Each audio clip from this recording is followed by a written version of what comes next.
Hello, hello, hello. How is everyone on this great Friday night? I'm going to be hanging out. It's going to be a little different tonight. I'm going to be talking about some stuff. So if you want the gossip, the buzz, the Bandersnatch, this is where the Bandersnatch. That is a bad guy from Call of Cthulhu. No, not from Call of Cthulhu. That's from not from Wizard of Oz either. It is from Wonderland, the other book that I did. So how are you all this fine Friday night? I'm excited to spend some time with you. I have sent some invites out for people who may want to hang out. I know many of our friends and colleagues are at WonderCon like they should be, but we are here. We're going to have a good time. We're going to share some stuff out. We're doing some stuff. I'm doing some stuff in the background, so things are a little slow. If you are on Facebook and YouTube, please comment so I know that you are there. I need to see that you are there. Jason, there's the man. Hey, Jason. Hey, OJ. How are you? Being here, good day. So before I bring my guest on, because I do have a guest who's going to come on, and maybe a few others, we'll see. I wanted to show, we're going to start and actually show the campaign. We're going to start out right off the bat. Broke down in 4 Dead Bodies, guys. I'm going to talk about a lot more than I normally do on these because I need like $900 to fund. I need like $900 all day. So we need to get there. If you haven't backed, please do. It's only $30 shipped to get the book, and that is a full graphic novel trade, the whole shebang. Please show your support and love. We need your love. I just want to use your love tonight, as the classic song says. So without further ado, I'm going to bring Daniel Calvin on because that's going to not be weird with him in his bedroom when I say those words. Hey. Hey. How are you tonight, good sir? I'm good. Yeah, what's going on? Nothing much. I've been pushing Broke Down all day for you. I appreciate it. I did like 3 Kickstarter back updates because I have my thing coming up in like literally 2 weeks from today, so I want to get people aware of that. And I'm gonna push yours and Mario's and Grant's. How is Mario's doing? I haven't looked at the numbers. How's it doing? It's got 2 weeks, but it's uphill. It's uphill. He's gonna be fighting like I have been on this one. Yeah, but I would say I've seen bigger campaigns that were really flailing come back roaring like the last 24 hours with much bigger deficits. So yeah. The only problem that we have on my particular campaign is it's the weekend, right? And it's the weekend of Heroes Con, which is the bigger con, and I get a lot of support from the comics community. I know that may shock some people based on recent turn of events, but I do tend to get a lot of good support from the comics community. But whatever's going on is whatever's going on. Yeah. So Daniel, I don't know if I told you, when I was in New York, I got a chance to go to Midtown Comics, which was super exciting. I went. Which one? What? Go ahead. Which one? There's 3, 4 technically. The one closest to downtown, to Main Street, to Times Square. So that's the 40th Street one, because there's. Is that the one you're signing on? Well, I did my photo of the 40th Street one, yeah, because that's where I used to have my pull list. Okay, and that's the one that you go upstairs, right? Yeah, well, they all go upstairs, but it's the one with the narrow staircase that's very steep. Yeah, it's very steep. Like, I don't know. It's definitely not handicap accessible. I don't know how it's not. It's like the only one that's really handicap accessible might be the one down on Fulton. Yeah. But I went through. I went to both levels. The 2 floors. It's the first time I've actually been to Midtown Comics. I've gone to New York several times, but I have never stopped by. I don't know why. I just never have. You're busy elsewhere? What's that? Because you're busy with 20 other different things elsewhere around the city? Yeah, I mean, and I'm, as you know, I'm a theater guy. So like when I'm there, my brain is not on comics. It's on what show can I see for the cheapest amount of money that I'm going to be able to brag for my friends that I saw original cast of Rent, or when I saw, I think it was, I don't know if it was original cast, but I saw, when I saw Les Mis, I got to see it with the woman, damn it, I'm stumbling with the word. She's the one who plays Mulan, and she's the voice of Mulan. Yeah, I think she was original Broadway cast, but I think she had. Yeah, she was the original Broadway cast. I think I saw most of the original Broadway cast.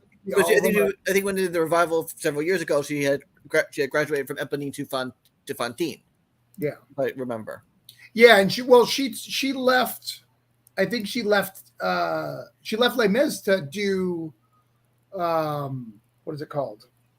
Allegiance? No, the one with the helicopter. Miss Saigon. Miss Saigon. Yeah, she left to do Miss Saigon, and she was the lead in Miss Saigon. Yeah. Which I love Miss Saigon. I actually don't think it gets enough respect on Broadway. They actually had a short run revival, like a limited run revival, because it was a touring company. It was in the Broadway Theater, which is one of these big theaters that actually is on Broadway. Yeah. Had the space that they brought in as a limited run. But I haven't seen Miss Saigon on stage. I haven't even seen Les Mis on stage. I've seen what they call the 10th anniversary Dreamcast. Oh, were they a DVD at the Royal Albert Hall? Oh, were you there for that DVD? I have the DVD. I wasn't there because I was like 5 years old. Oh, okay. I saw that DVD. But yeah, you got to see Les Mis, man. It's like a transformer. Like it's wild. Like I was lucky enough to see who was good. I've seen probably living in New York with parents who go to a lot of theaters, and everything blurs after a certain point. They got to see Hamilton when I was at the Public. I didn't see it. I have not seen Hamilton on stage yet. But they got to see it. They got to see it before I moved to Broadway because there's a theater called the Public Theater, downtown Greenwich Village, and of course. Independent theater. And they saw Hamilton. They came back and said, "Daniel, good thing we saw this now because once it gets to Broadway, it'll be the hardest ticket in town to get."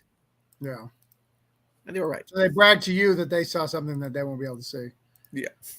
Guys, I promise we will talk about comics very soon. It's never just me and Daniel in a room, and Daniel is one of the few people who sees Broadway shows. So seeing on New York, for me, as someone who hasn't lived in New York, I saw Rent twice. Nice. I saw the original cast of Rent, and then I saw like the third or fourth cast. I saw Phantom. Nobody Special was playing at the time. Yeah, the one time I saw Phantom on stage, right before Sebastian Bach came on. Which one was that? Right before Sebastian Bach. Sebastian Bach played the Phantom for a few years. I saw him in Jekyll and Hyde. Oh, okay. And then I saw Les Mis on Broadway. I think that's it. I think that's my list of things I've seen on Broadway. The first Broadway show I ever saw, because there's a debate of what would technically be my first Broadway show, because the first big adult musical I ever saw as a kid was A Christmas Carol, but that was at Madison Square Gardens Theater. Sure. So that technically might not count as a Broadway house, even though it has more than enough seats to be considered a Broadway house. Right. Probably more than most Broadway houses. But the first official on-Broadway musical I ever saw was Once Upon a Mattress with Sarah Jessica Parker in the lead as Princess Winifred. Okay. And it's probably I know the whole plot, but I've never actually seen it. It's like I saw a community theater production of it, and there were jokes that I got definitely now as an adult that were probably flown on my head as a 7-year-old. Sure, yeah, of course. And then they did the Wonderful World of Disney version, which is kind of cut down a lot because they removed several characters and songs and to keep things simple. That one. Because in the musical, the stage musical, it's the minstrel and the jester. They kind of combined that role for the ABC Wonderful World of Disney version. Sure. So, and it gave the song Normandy, which is a song for the minstrel, the jester, and Lady in Waiting. When I saw it was Jane Krasinski in one of her big Broadway roles. And I'm falling a blank on her character's name, Lady something or other. And it's her running, basically telling for her to run away from the kingdom to go to Normandy because she's pregnant in a kingdom that's refusing to have anyone be married before the princess. Right. Okay. And in the movie version, it was a love song between her and her lover. So they shift things around sometimes, of course, for adaptation. Yeah, I mean, you got it, right? You got it? Yeah. But I've seen. Well, I'm trying to think of other interesting stuff I've seen I saw Allegiance with George Takei, of course. That was interesting because I've read about the Japanese internment camps when I was a kid, and this is basically a modified version of his own story that he brought to stage. Wow. Yeah, he played the. Well, he played two roles, but his main role is the grandfather in the majority of the story. He was very good in it, and Lea Salonga was in it as well. She played his sister. Okay. So I shared it, but we have bored people, Daniel, because we're talking about Broadway instead of comics. Let's switch to comics or comics. So we should probably switch to comics because we had like a bunch of views, and now we're down to one, and that's probably one of us watching on another channel. It's probably zero, but we can get back on there. We've got Chris coming on a little later. There's also, I think, right now the live stream for Happy Hills closing is on. Yeah, so it's it's slim pickings on the internet, at least in our circles. Mm-hmm. So it's been a rough week for many creators. How are you holding up? How unrelated to everything? How are you doing in comics, in the comic scene today? I'm feeling better. I mean, I'm still looking for more things to do, although it's like not necessarily stuff. I pick up a few things. Like I started doing a fan project with an artist. It's like a little fan script. Nice. It's a Daredevil one, so it's going to be interesting. Yeah, I think I saw a page from that. It had a nun on it. I was like, why is Daniel Calvin writing nuns? What's going on? Well, that's, if you guys know Daredevil, that's his mother. Right. And it's basically my idea for setting up what would be like I had all these notes at one point for a Daredevil story arc idea, and I've forgotten all of them. I've lost the notes, but I kept somehow this prologue script. Right. This 12-page prologue script. Yeah. And most of it's basically a flashback from the night before, and now it's basically telling his mom what he's been through, why he's all beat up. James, it's me. Hey, James, how are you tonight? Did you make those changes? Him? Oh, him or me?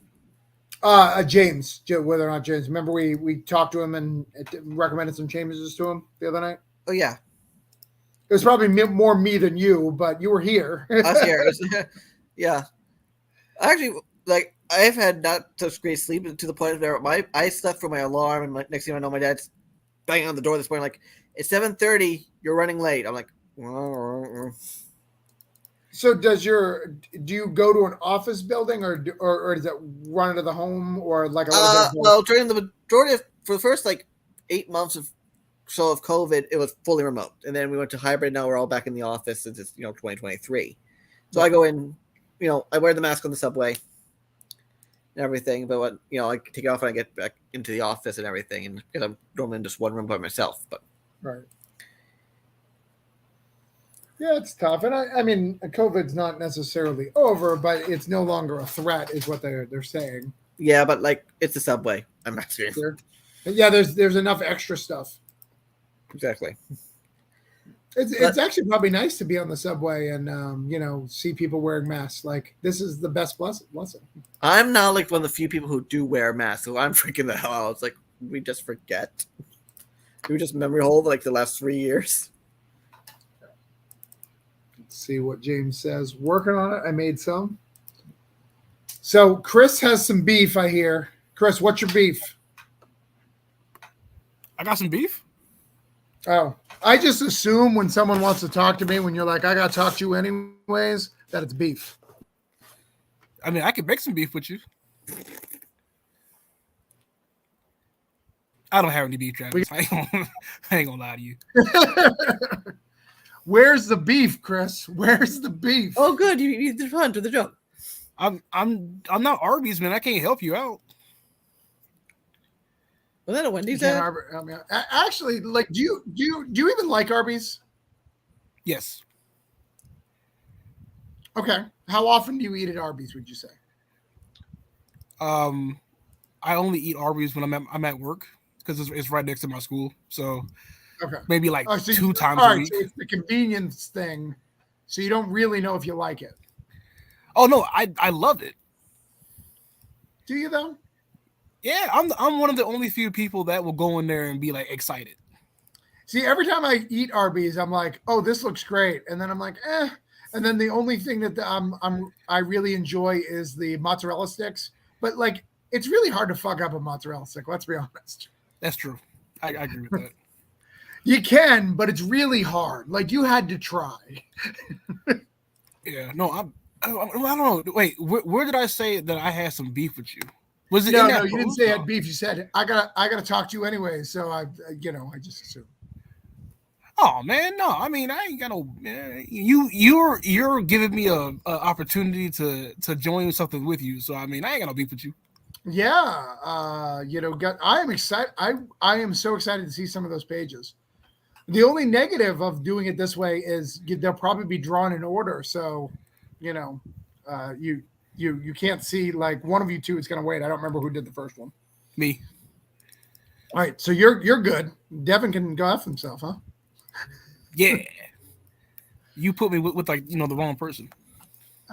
But Daniel's actually it's funny how this is full circle. So Daniel uses the Bags Brothers for his new project that's coming out.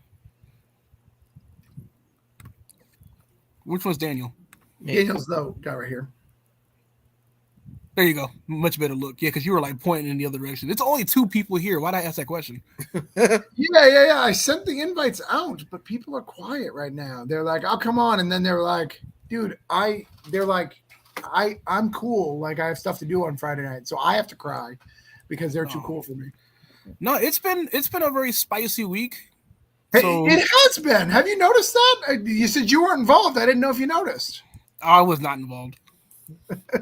I was just kind of like as a bystander, and then I was told to not say what I wanted to say, so I just was like, okay, maybe I shouldn't say anything anyway.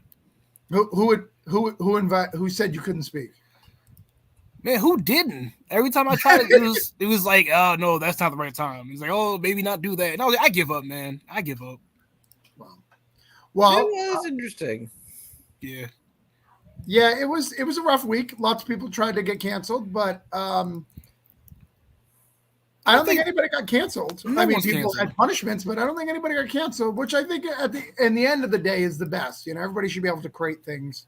Yeah. Unless they're, really, really horrible human beings. Like, oh wait, I do have beef with you. Oh, what's up, brother? I'm excited. Have you bought Jazz yet? I have not bought Jazz yet. It's on my list. But can you send it in private chat so we can look at it together? The link? Yeah. All right, man. Let's bring it up. I want anybody watching this to see what Jazz is. Daniel right here, he has no idea what Jazz is. I think I RT'd the link the other day when I was doing my crowdfunding boost post on Twitter. It sounds familiar. I'm gonna send you 2 links because one of them is my website where I do like the little like descriptory. Okay. Yeah, I'm doing some website. A little bit of website work came up. Somebody's sites they messed up their site, so I'm fixing it in the background. So that's why you see me clicking around sometimes. I'm not paying attention. I'm just looking at code to make sure that the code's working.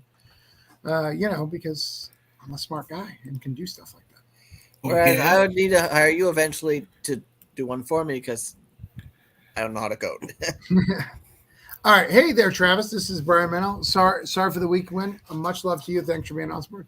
Hey, thanks, man. I appreciate it. Yeah, it's been a rough week. It has been a rough week, but it can only get better. And I think it's over for the most part, the bad week. I think we're good. So that's it. I got one more thing to do. I got to fund my Broke Down comic. So if you haven't seen that, I got to fund that. But when's the project that like we're doing coming out? Wait, is this Comics Wellsprings print on demand? Yeah. Oh, that's cool. Now I'm definitely gonna buy it. I was gonna buy it before, but like I'm really curious of how it works.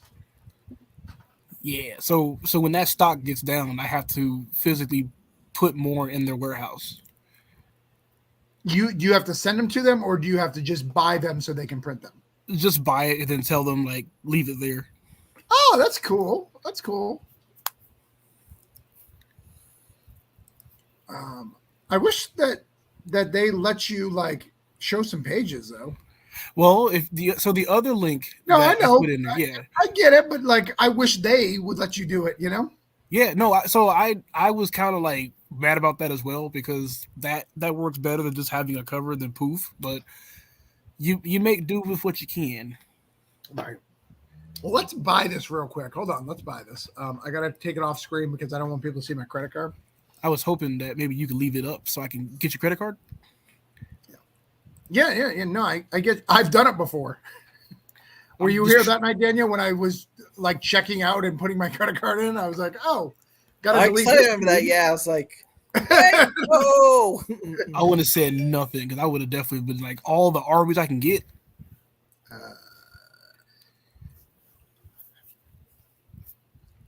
Yeah, it's so today I decided to sell 3 keys in my collection because I need to pay for some comic art and stuff coming up, and I just don't have the extra finances. So I work in web design, and one of my major clients who was giving me $1,000 a month passed away, and that was kind of like my extra money. Like I would have that extra money. Like here, my company made enough money for its bills, and then I had $1,000 a month extra money, which is great. I do not have that anymore. So Maybe I'll put you on the second chapter of Jazz, and then we can make it up. wow, your shipping's tough here, bro. Yeah, CWS. That's something they got to work on. That is not okay. How bad are they charging? Here, I can hold that up. And again, this is no. I'm willing to pay it because I've seen Chris's book and I think it's that good. But like, come on, let me show you. I lost some people from like Canada, so I'm like, oh man. Yeah, I mean that's like Indiegogo prices, like the Yeah. That's like Midtown. When I have a previous order for some books from Midtown Comics, and they charging like $5-7 for UPS mail innovations because if you get they do charge like free, they do allow free shipping for a certain amount after a certain amount of money, but I'm spending like $15-20. Here's why I have an offensive with this. Comics Wellspring has a decent shipping company. You know what I'm saying? They ship comics all the time, so yeah. I'm sure they get a good postal rate because of shipping. That's how it works.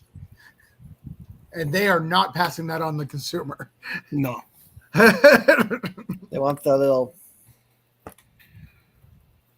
But I have a plan to combat that. So the reason why I'm not shipping like my own self is because I'm lazy as shit.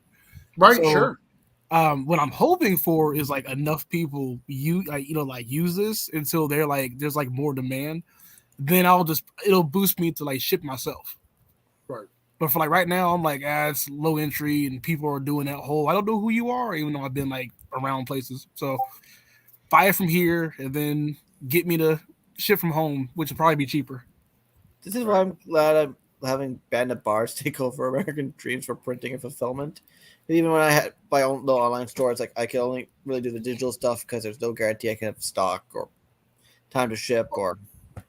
Well, even more here. Let's so let's talk about this because this is a cool like thing on the internet though. Like it's a cool feature if you printed with Comics Wellspring, right? They can take care of you, which is pretty cool. Yeah, it's going to cost you a little bit more, but it's a cool feature for them. I have ordered your book now. You can no longer complain to me. I'll find something in the next 5 minutes. Yeah, that's fine. But it can't be about ordering the book. Here, I've got the checkout right here. There you go. Damn it. I hate that I'm not able to hold it over your head anymore. Right. Now, are you willing to give some dirt here real quick? Some dirt? Yeah, I'm all for dirt giving. All right, cool. So how much you get out of that? Let's go to the old. Oh, I'm already here actually. So I am on the first tier. What's daddy's cut, as they would say.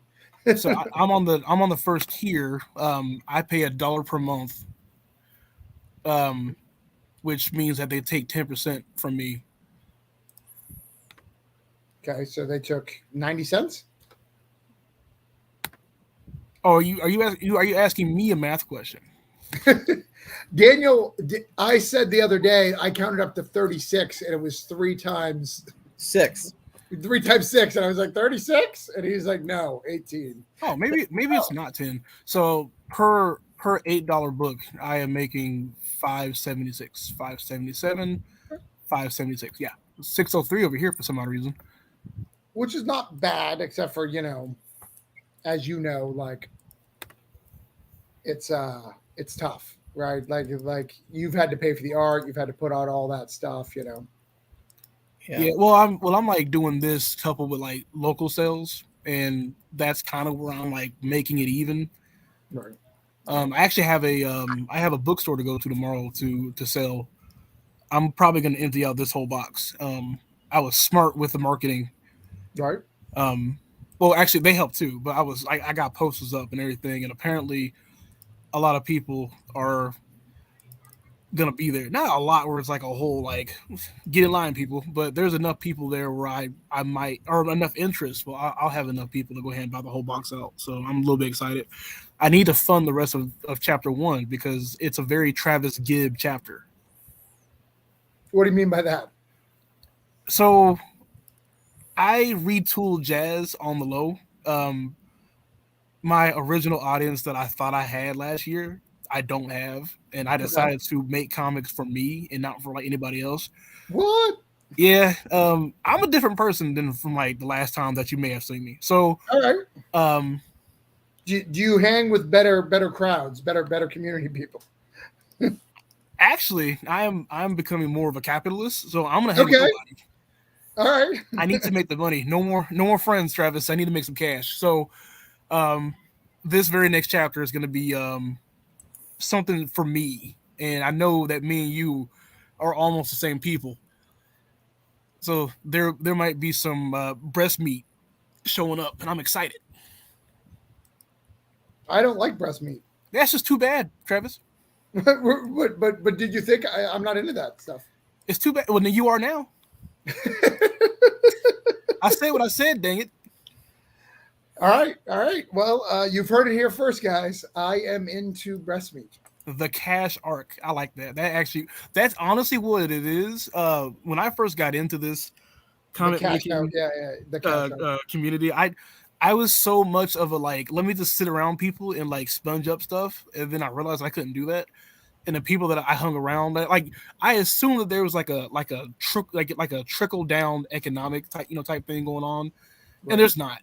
So the more that you sit around people, and that you're not promoting and you're not pushing, the more that you'll get pushed behind them.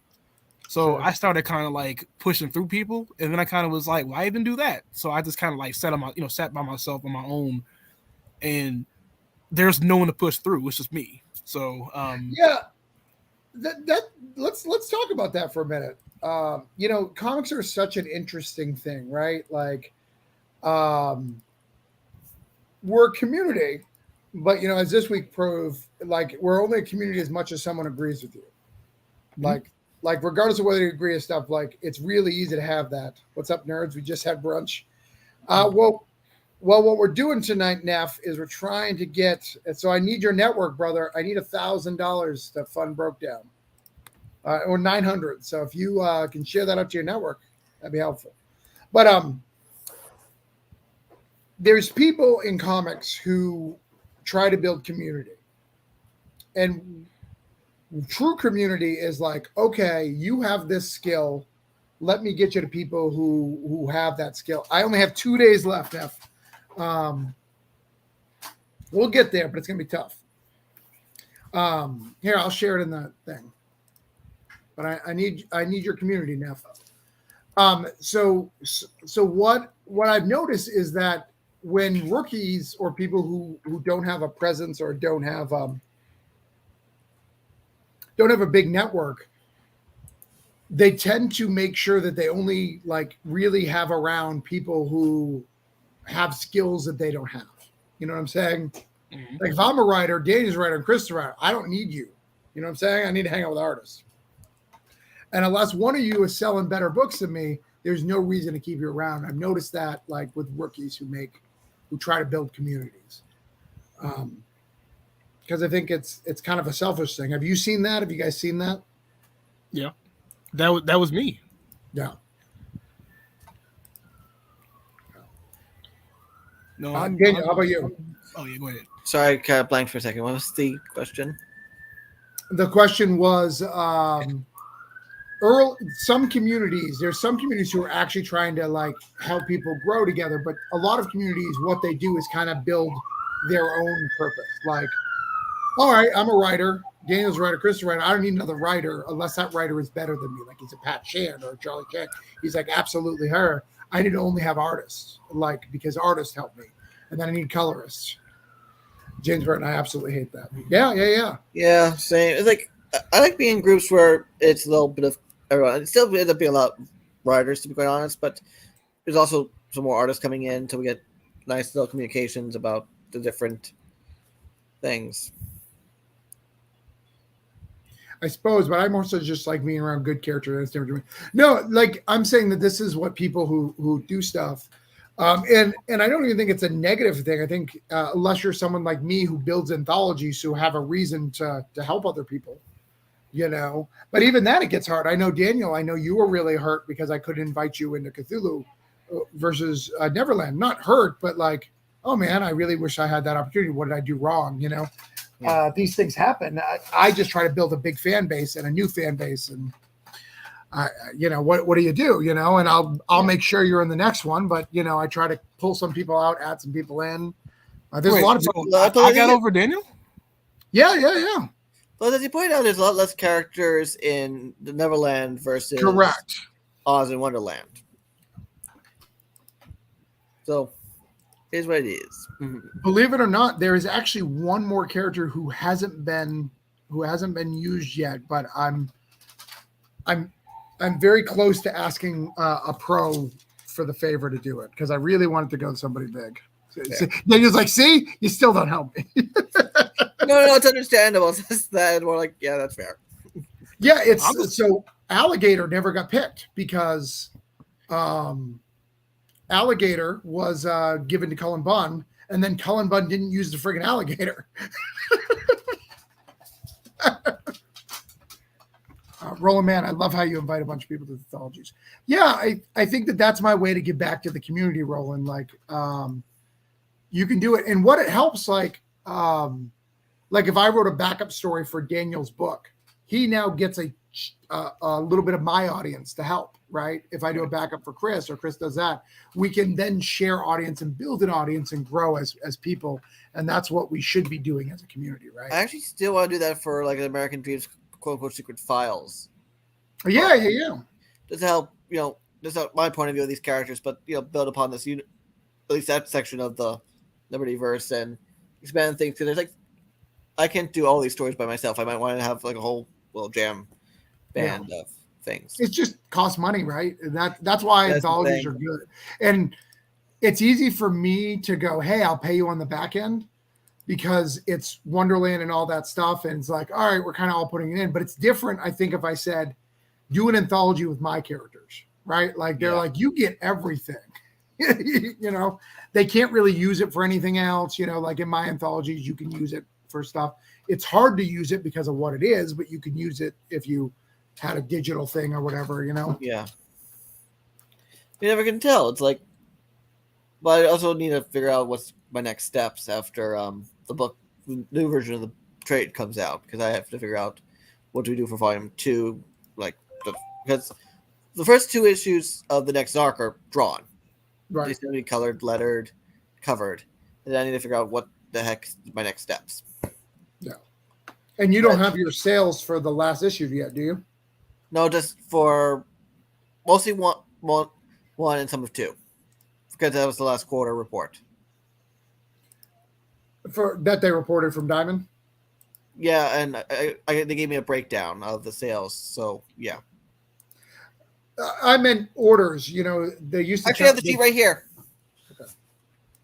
I have the sheet right here. By coincidence, I'm not gonna show the actual sheet because proprietary and whatnot. But issue 1 sold initially 1,034 copies, 65 reorder. So we'll say 1,100, give or take. And 517 for issue 2. I don't have 3 and 4 officially yet in a chart. I was told them I just would have to scroll back a lot to Okay. find who they are. But did you take a huge drop for 3? Dipped, and 3 did. There was a difference between 2 and 3, but not as much as I feared. It was like much smaller. Okay, good. I do not have force numbers yet. I don't know if the Band of Bards team have gotten them yet because they literally just got back from 3 Rivers and they're still trying to find that out. Right. Yeah, you're good. I just cannot believe that I got in and Mr. Daniel did not get in. Well, he's been in one before. It's not like Travis doesn't always want. He wants to mix it up every so often. Right. Yeah, I mixed it Yeah. up. There's a whole bunch of people who I didn't bring back to the next one, and it's nothing to do with their quality or anything. It's just A big thing. I know, but it's like this is my first one, and like that's like some big shoes to fill because I've never done anything like this before. And of course, you paired me with like Devin, which is funny because me and Devin are like okay buds. But he's a great dude. He's a great dude. He is. He's a guy that when I was finally like getting around to seeing like who's who, because like I've been around for a year. I don't know everybody. I remember when I got yelled at because I asked somebody who was Charlie McIvely, I think. And I was like, Mc who? Stickney. And I was like, I don't know who that is. And like the entire Twitter space blew up. It was like, you don't know who the fuck Stickney is? And I was like, I still don't know who he is. But apparently I'm supposed to know everybody. So I don't know. But Devin was cool. You asking me was all right. James, hold on. I gotta address this. James, I messaged in the group in both of you guys several times to get you guys in, and you guys didn't answer. So that's not true, James. Yeah. Because there's a couple of people who I wanted because they kind of have an arc. So when I break it down and choose, like there's some people who have like they've been kind of telling a story. They were in one, and then they kind of tell the continuous story. It may not be the same characters, but continuing themes. So if that was the case, and James, you were one of those, but that's all right. Wait, so why'd you pick me? I picked you and Devin because I wanted people who I didn't know who weren't in my circles. That was one of the reasons. We had a big character left, and I wanted people who weren't in my circles. And at the time, remember, I barely knew you, so I really wanted people not in my circles. Did I do to your liking? Yeah, no, you did great. And what's great about it is you. What I liked about you is, unlike other people who I've dealt with in the past, they lie and be like, "Oh, I can do Cthulhu," and then they give me stuff, and I'm like, "I don't know what the fuck this looks like." You are honestly from day one, "Hey, I don't know a lot about Cthulhu," and then you gave me a script, and I was like, "Hey, man, I need more Cthulhu," and you're like, "Okay, I'll figure it out," and then we figured it out. Yeah. Versus other people who would run away in fear. I was going over my retroactively going over the Dodo story from Wonderland. Right. And I realized I'm like one of the few stories that actually doesn't show like an actual old one, Cthulhu monster, whatnot. Because I go with the other direction of Lovecraft, which is the really weird cult people. That's what the Dodo does in that story. He kind of does a cult ritual. But that's also kind of something like out of the. I forget what story. It's the one where it's the monster on that whole tablet mountain thing. Yeah. But like again, it's part of the whole Lovecraftian feel, not necessarily the monster. Yeah, exactly. I learned a lot though. Actually, no, because there is so when I was doing like research for Cthulhu, I realized that I was writing. I was borrowing per se another cryptid for jazz, and then I was like, this whole fucking time I've actually been doing that. So that's what made it easier. I realized like, holy shit, this is connected. I want Papa Travis to be proud of me. Well, and what was great though is I had a leftover main character when I came to you guys. I was like, oh shit, is he a main character? Yeah, he's one of the kids, the Wendy's kids. I wish I like understood the whole scope of how big this shit is. I don't know nothing. Yeah, he's one of the main characters. You have John, I believe, right? John? Yeah, John Erwin. Yeah, that's a big one. Daniel Like, would have killed for John Darlin. He would have killed someone for John Darlin. yo, I Actually, told I my actually wife wanted Nana. I wanted the dog. I had an A lot idea of for the people wanted dog. the dog. Was there a dog? There's a dog. Yeah, there's a dog. Travis, when I told my wife about this, and I told her like I was in charge of like John Darling, but like I hadn't really seen Peter Pan recently, so I kind of was like, I need help. And she was like, "Are you making like a lead story?" And I was like, "I don't think so. I think it's like an anthology. So I don't think John's a lead." Now I have to go tell her, okay, never mind, he was a lead. No, John's a lead. Yeah, John's a lead character. John would be one of the main characters. You know, some people have like random pirate that doesn't have a name. So listen, Travis. So when can I slide Jazz into Orange Cone? I don't really do that. That's not what I asked you. I do need a little manga, don't I? There you. That's what I asked you. We could talk about it. By the way, just because I haven't done it in a while, guys, I broke down 4 Dead Bodies. We need some backers tonight, guys. Please, we're gonna try to get some backers from Jazz, and we're gonna go over Daniel's stuff in a little bit too. Well, I need to. There is no campaign for me. No, I know, but we're gonna go over your book again and show the pages and encourage people to buy. Yes, because it is currently available for purchase. Right. Also available for purchase on the website. But you don't even have to wait. Like Comic Source just ship that shit out to you, which is nice. Ship it out, or if you want it digital, it's on the website. You can also go on the. You didn't go on the website. I didn't yet. I will. I worked hard on that, man. I'm just like you. You should really put me on the team, Travis. On what team? Exactly. The website team. Let's make a whole like new team. Me and you. New team. Orange Cone is done. It got canceled. Whoever was trying to cancel it won. Can we do Daniel like and I are green going to rise up from the, Daniel, Chris, and I are going to rise up from the ashes. Yeah, we should make ice cream cones. Ice cream cone. Dude, so this one time at MegaCon, it had to be done on purpose. My booth was right across a booth called Kicking Cones. And it was like funny, like kids, like prints and stuff. And all their displays was like kids kicking cones down. I was like, damn, all right. By the way, are you going to MegaCon next year? Because I know they're already like really booked up. I always go to MegaCon. I don't have a table yet because I think I've done enough work that I can be a pro. Yeah. So I am applying for a pro badge, and then if I don't get pro badge, there's like 4 stores that go, and I'll just sit at one of the stores and go that way. That pro badge doesn't get table. At least in your Comic-Con, pro badge doesn't get you a table. No. Pro. I mean a pro table. Sorry. Oh, okay. So, yeah. I've done enough comics work that I should be eligible for a pro table. So I'm going to try for it. I'm going to try for the pro table this year. Yeah, I'd love to get a table near a Comic-Con, but like, I didn't get my pro badge this year. So, like, people who I know are bigger than me didn't get their pro badge this year for New York Comic-Con, and we're all like, "What?" No. It's weird. It's like, because I got the badge for 2 years in a row for a pro badge, and all of a sudden it's like, how does this not work this year? And like, I think it's Zach Davidson who said he didn't get one either, and he's a decent big name, right?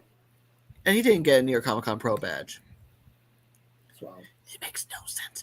But I'm supposed to find out if I got a table or not by like next Thursday, I think. So who knows? How much is a table at New York? 500-ish.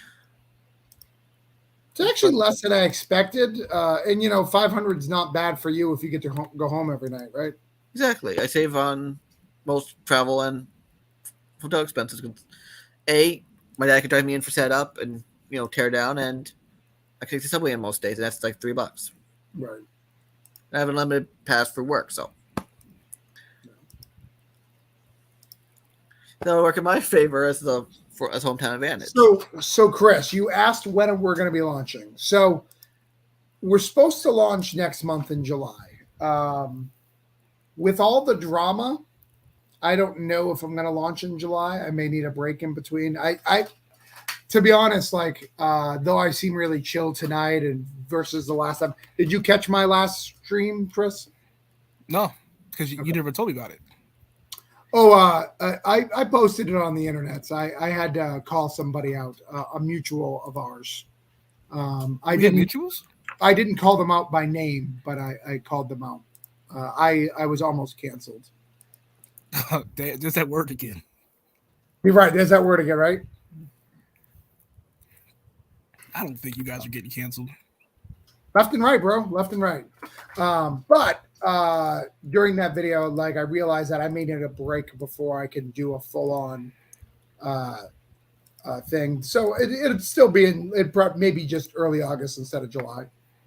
Like you and Kat and several other people I know are like Kickstarter machines here. I'm like, I'm only doing one this year compared to two, which is the most I've done ever in my life. A year was last year, so I'm like, I'm I'm also a part of that other book that's going on anthology wise, so I'll have to at least be.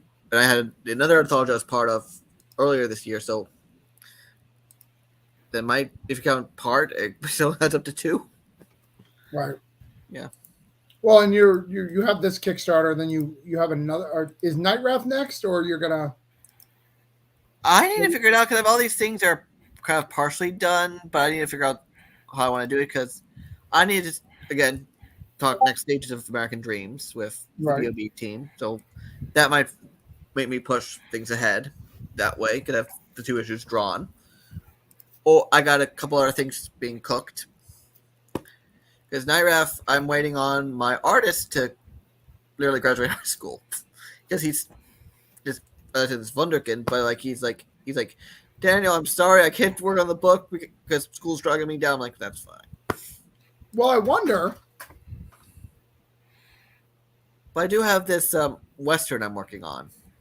Well, new Western. I've started in my back pocket, but like it's only partially colored. But I have this new Western, which I'm working on as well. Right. A few balls in the air I can work on. So. Wait, are we talking about things that we're working on that's like coming out soon? Yeah, we're just talking in general. Coming out soon. Just hanging out, you know. No, it's I've Travis. I'll go ahead and unveil a little small thing if you want to hear about it. Yeah, let's hear it. I'm working on expanding the jazz universe. Okay. Well, people have not really been focusing on what I'm making, which is fine. But jazz, the events of what goes on is a catalyst for something for like right. Yeah, so like something bigger is headed their way, and they have no idea about it because this is like we're trying to figure out the whole portal thing. I got inspired by the DC and Marvel world where they have like, we live on this side of New York, we live on this side of New York, or in DC where it's like, I live in Metropolis, I live in right, sure, in fuck where else. So City, Central City. Yeah, so I've started planning and writing like one shots to introduce certain characters because they're all gonna like basically like come to head in this like catastrophic event much later on in like 2 years from now, and I get so excited about it, but I don't have anyone that I talk about it, so I just like sit around all day and go like do. No one knows what's in my head. It's fucking rough, but Well, let's talk about it for a minute. So that would be odd in the manga world, right? Because mangas don't really do spin-offs, right? No. I mean, Naruto is probably the closest, and that's really a continuation because the main character, like Boruto, didn't like Naruto kind of die or have to pass stuff over. No, he's from what I remember reading, because I don't read Boruto or watch it, but I remember someone telling me that like he's still there. He's just being a normal Japanese manga father who's not present. Okay. So we don't know where he's at supposedly, but I haven't been looking at it. Does he yell at his son? Son, you have failed me and disordered our family for the whole last time. Well, no. So apparently, there's a scene where he's like celebrating his birthday, and then he's so like Naruto's there. And you know how when they do the like ninja vanish trick, it's always like a random log that like shows up. While he was celebrating his birthday, I think one of his shadow clones broke, and so like like you as a reader or you as a viewer were like, hey, look, Naruto's there. Poof, it's a shadow clone, and then you're like, oh, we don't know where he's at. He's not being a good dad right now. But yeah. So if you haven't paid any mind to me, which you don't, you're ashamed of me. Well, but I do. I just there's a lot of people on the internet, bro. yeah, but like I'm not a lot of people, man. But listen, I don't do things in a traditional sense. So I write manga, I make, I help create it, it's there. Yeah. But where people would like do things in a like traditional setting, I don't. So like how manga's right to left, I'm left to right. Where manga is traditionally done with Japanese imagery, it's not. It's done in the imagery that I have in my head. Where you would do A to B story, I'm doing a spin, not even a spin-off, but I'm doing like a lead up to a much bigger actual, as you would say, anthology story. But the anthology are people that I own and make. So I'm waiting for my artist to get out of bed and wherever the fuck she's at. I think she's in like Singapore for all I know. But she's working on this like pinup for me. I'm gonna try to like unveil it in June because it is a gay superhero. But I'm trying to make this really multifaceted character that I think that you will like. Now, I don't make things for you. I don't think about you all the time, but I think about you just enough where it's you seem to be very upset that I don't think about you all the time. I am because like I do things to get you to notice me, like how I notice how white your knee is, but like it's so white. Yes, it's a little bit bright for me. It's a little bit of a small glare actually, but no, no, but I'm kidding. No, I don't. I'd be saying things, whatever. But like, yeah, I mean that's what's going on. But like, I like the fact that you like at least notice that it's not traditionally something that happens in the actual. I want to say like corporate manga world because like the actual like doujinshi world, this like kind of thing happens. Okay, so to speak. So like what they do up top is what they do up top because it sells to their people. What I do addresses and makes me feel good, and it makes me be able to like tell a cohesive story. So I'm like blending American and Japanese together, and so far it's been kind of fun. I can't wait for you to like read Jazz and tell me how much it sucks. I'm ready for that. I'm excited about it. And I'm gonna in great detail. I'll probably have one of these and just go in great detail. Hold on, let's address some of the crowd. Glad you were able to get up frustration. She's like a volcano that needs to erupt the moment with all buildup. Yeah, I definitely did. To be honest, I'm thinking about a lawsuit against said person. I found out today that it's possible, so I'm thinking about pressing charges. It's cool when you do a book for a lawyer. Just saying. Don't cost me nothing, but cost him a lot. But I don't want to be the guy who calls a lawyer for internet battles. You know what I'm saying? You know? But liable is liable. Liable's in print, right?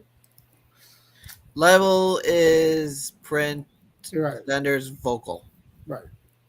What's going on? And I got both.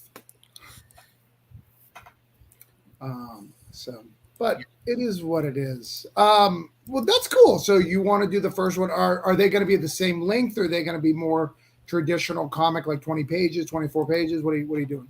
It's gonna be it'll be like its own series. But like I had to like because I was trying to like explain to somebody else how I don't need to make a whole different series for every character that I want in this big team up later on.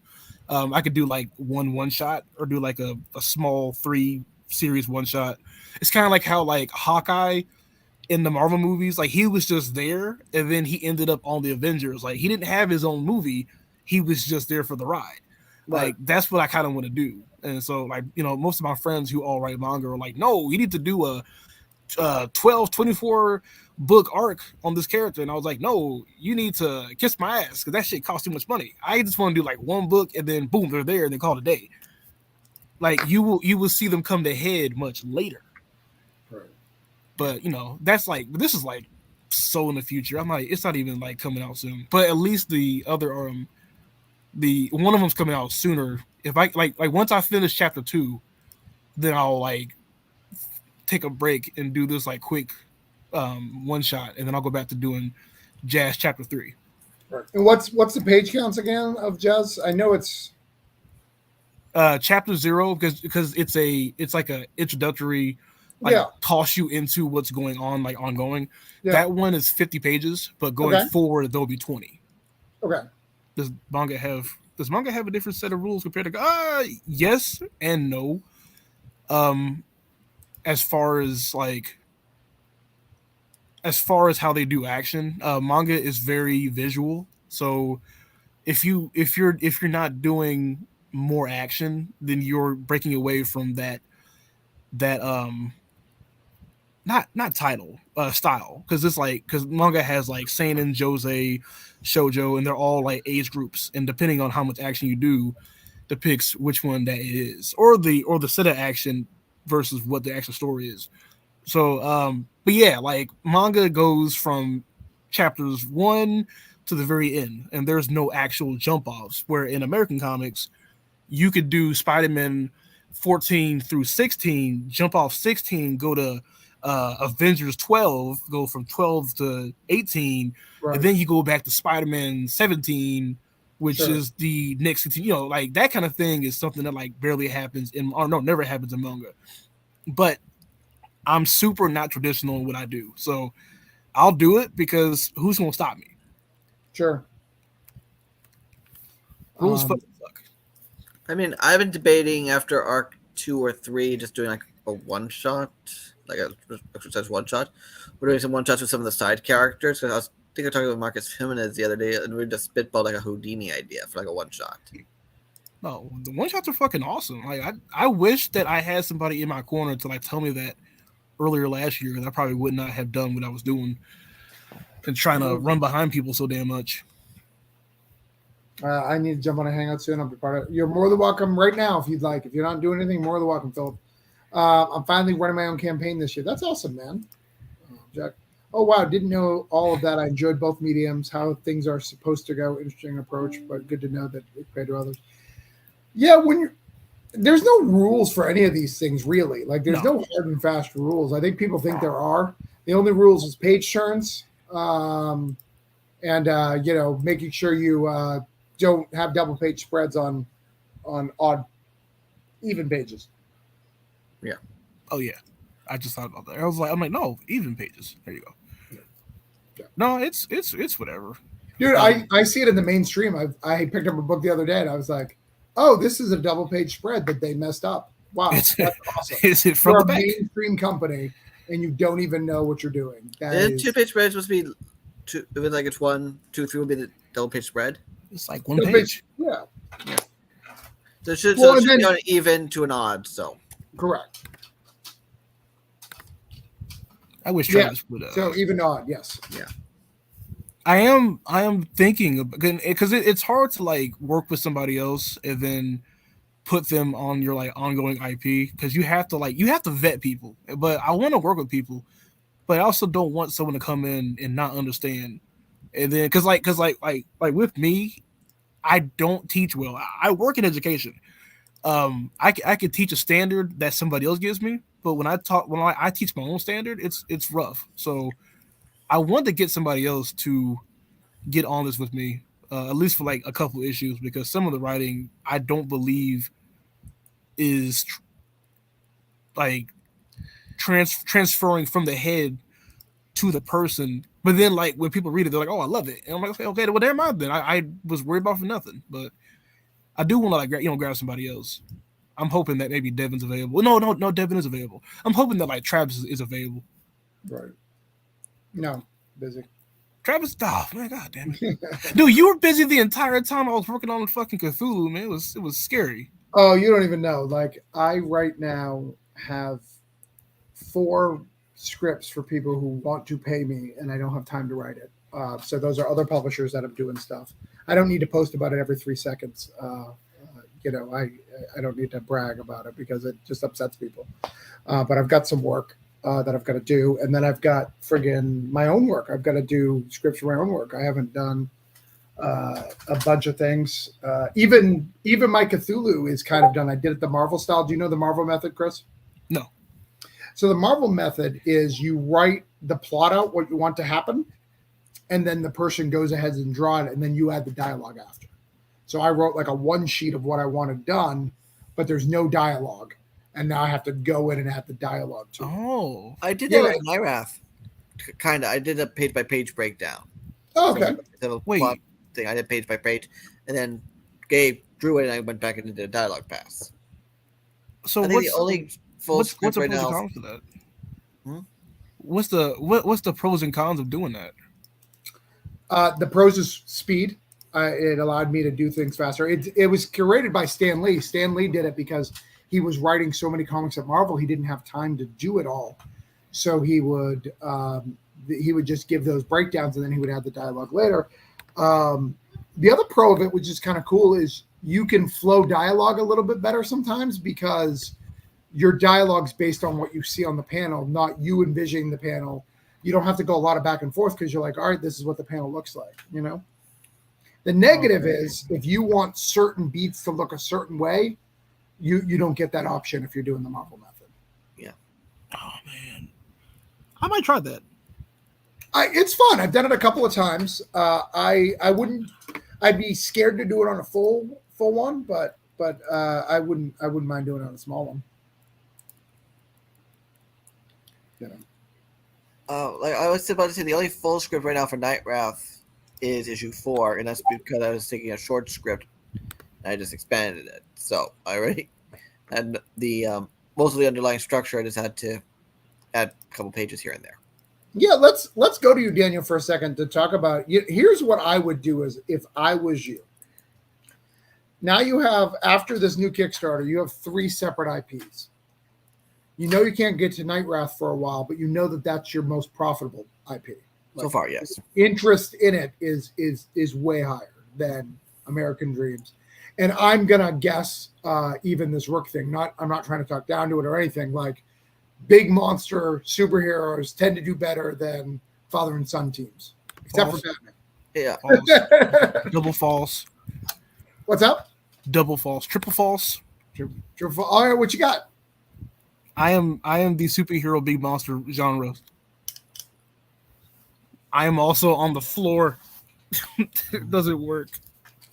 I have found artists. Some artists love the freedom. Some artists hate it because it scares them. It frightens them of what they're doing. You know. Also, the kid there also had a part. Gabe was also really plugging the book too, so I think that also helped. So we did combine our two. Yeah. But I think Night Wrath is really cool. So what I would do is, if I was you, I would later on this year come out with an anthology with a little bit of the American Dream that's done, with another story and then a small story for Night Wrath, so you can keep them all relevant. Ooh. You know what I'm saying? Do a 20-pager or 24-pager breakdown into the 3 things, and then just do small shorts. And then you could take the beginning part or part of the stuff you've already have done, you know? Yeah. Another for me to look into. We might want to discuss that later, so I can have something more in writing and remember it.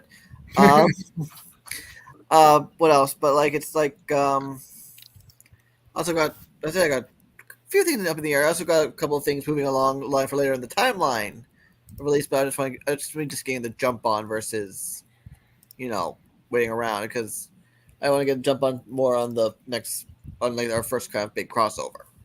Yeah. Are they crossing over soon? Once Night Wrath Arc 1 is wrapped, so this might be a while. But I wanted to get the crossover mini done. So once that's done and Night Wrath's done, this can go into the pocket. Right. Just be. But we'll see what happens. I also got this Western that's cooking along, and I'm talking with Jay Sheik about a Sherlock Holmes versus Phantom of the Opera. Oh yeah, you've been talking about that for a little bit, yeah. Yeah.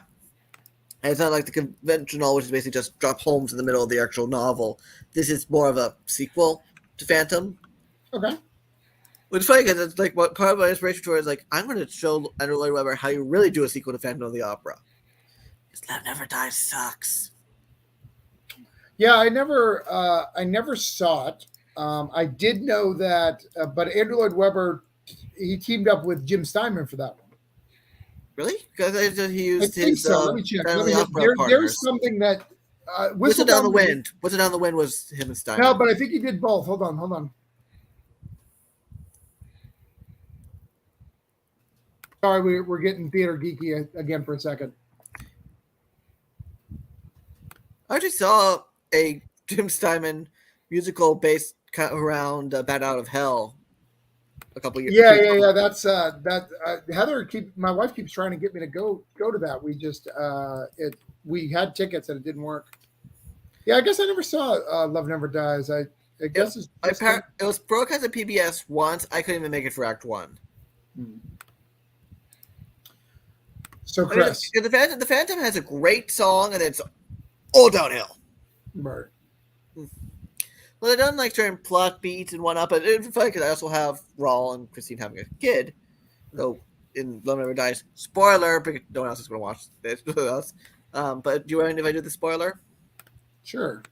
So the Love Never Dies, Raul and Christine's kid is really Phantom and the Christine's kid. Oh, okay. Which is like, okay, first of all, as President loves the novel and the story, and then novel and the musical as well. No. Because if you read the novel, especially the novel, and the Phantom's portrayed more originally in the musical before certain revisions happened, the Phantom's a freaking psychopath. Right. So I'm like, okay, let me do how I would do it, where A, the kid's very Raul and Christine's kid, though the Phantom's not above playing on that fear. B, if you read the Phantom of the Opera, the novel, the Phantom died, so how's he alive here? Basically, there's an explanation in issue 2. Right. And I have some interesting villains popping up for that story. I mean, the Phantom is technically an antagonist, but it's not necessarily the antagonist. Sure. I'm not saying who the main antagonist is, because that's a big spoiler, but one of his associates is the Artful Dodger from Oliver Twist. Sure. Now a middle-aged man, because he got commuted to Australia in like 1830 something. This is like 1880 something. You love that old history, man. You love it. It's a passion of mine. Clearly. Well, I grew up with a lot of PBS. So Chris. Nope. You have a gay superhero coming. You want to come out in June. You want me to come out in June? If you're ready, man, let's do it right here on the air. Like, let's do it. You ready? I'm ready. Come on out. Where am I going? Out of the closet. Come on out. Oh, that's already been done. I thought it was something else. God damn it. No, what's this superhero's powers? Okay, so the catalyst event from Jazz is that a couple of the portals spawn outside of the bubble. Okay. And that's part of the end story there. But a couple of cities, they don't get monsters, they get like artifacts. So a lot of these artifacts get into the hands of like certain people, and they don't really know where there's like powers from. So he is a secretary for a Greenpeace CEO who he has I want to say it's like a fuck buddy side piece type deal with him, but he's with a like PR wife. So he moonlights as a straight man to his company, but he's not. Okay. Not the main character. Like many men, and that's not an uncommon thing. Right. So, but it's not him. It's just his CEO is that. But all the times that he can't be with him is only at night. But he also like fights crime, so he has to like balance it. So it has a bit of like Spider-Man to it, so to speak, where he has to like kind of like do I need to be with MJ more, or is like New York my solid home? Like, do I have to like keep fighting for crime every night instead? I gotta hang out with that gross wife during the day. I don't want that. Well, so there's a little bit of a tangent with that, because over time, because this is his like PR wife, but over time she develops feelings for the CEO. Sure. And also figures out that she knows the deal. She knows what's up. Well, no, but she kind of figures it out that he has feelings for the CEO and is trying to like drive a wedge, and is like, oh, he'll never be with you. and so that's like driving a wedge, like between them. It's not it's not much about their actual power set and what he does like so far with it. It's about the stresses it takes to have this like responsibility of power. Like, do I use this to like subjugate some of the crime and terrorism that happens against his like beloved CEO's business, or does he just like throw it away and like it's not my business? I need to be worried about this, or don't do anything and let things fall as they are. So it's I'm trying to allocate and subjugate for what happens in a lot of the LGBTQ um, relationships, because it's not what the TV shows and movies and media will like dictate to you. Sometimes that shit's just like stressful as hell. I don't have to deal with that because I don't have to deal with that, but I know how that can feel, so to speak. So it's just that, but I haven't put. What's his power? Is he just he not have powers? He's just Yeah, no. So when he puts on the mask, it's kind of like a Dr. Fate thing. The in like the mask origin will be shown later. It's actually a soul of like a old like deceased general, but okay. he becomes Dr. Fate-ish in a way. Well, no, better yet, think of the mask from like Jim Carrey. He puts it on, he's the mask. But in this case, like so he like puts it on. He has like I want to say I think I said they were like astral powers where he could like copy himself and do like magic.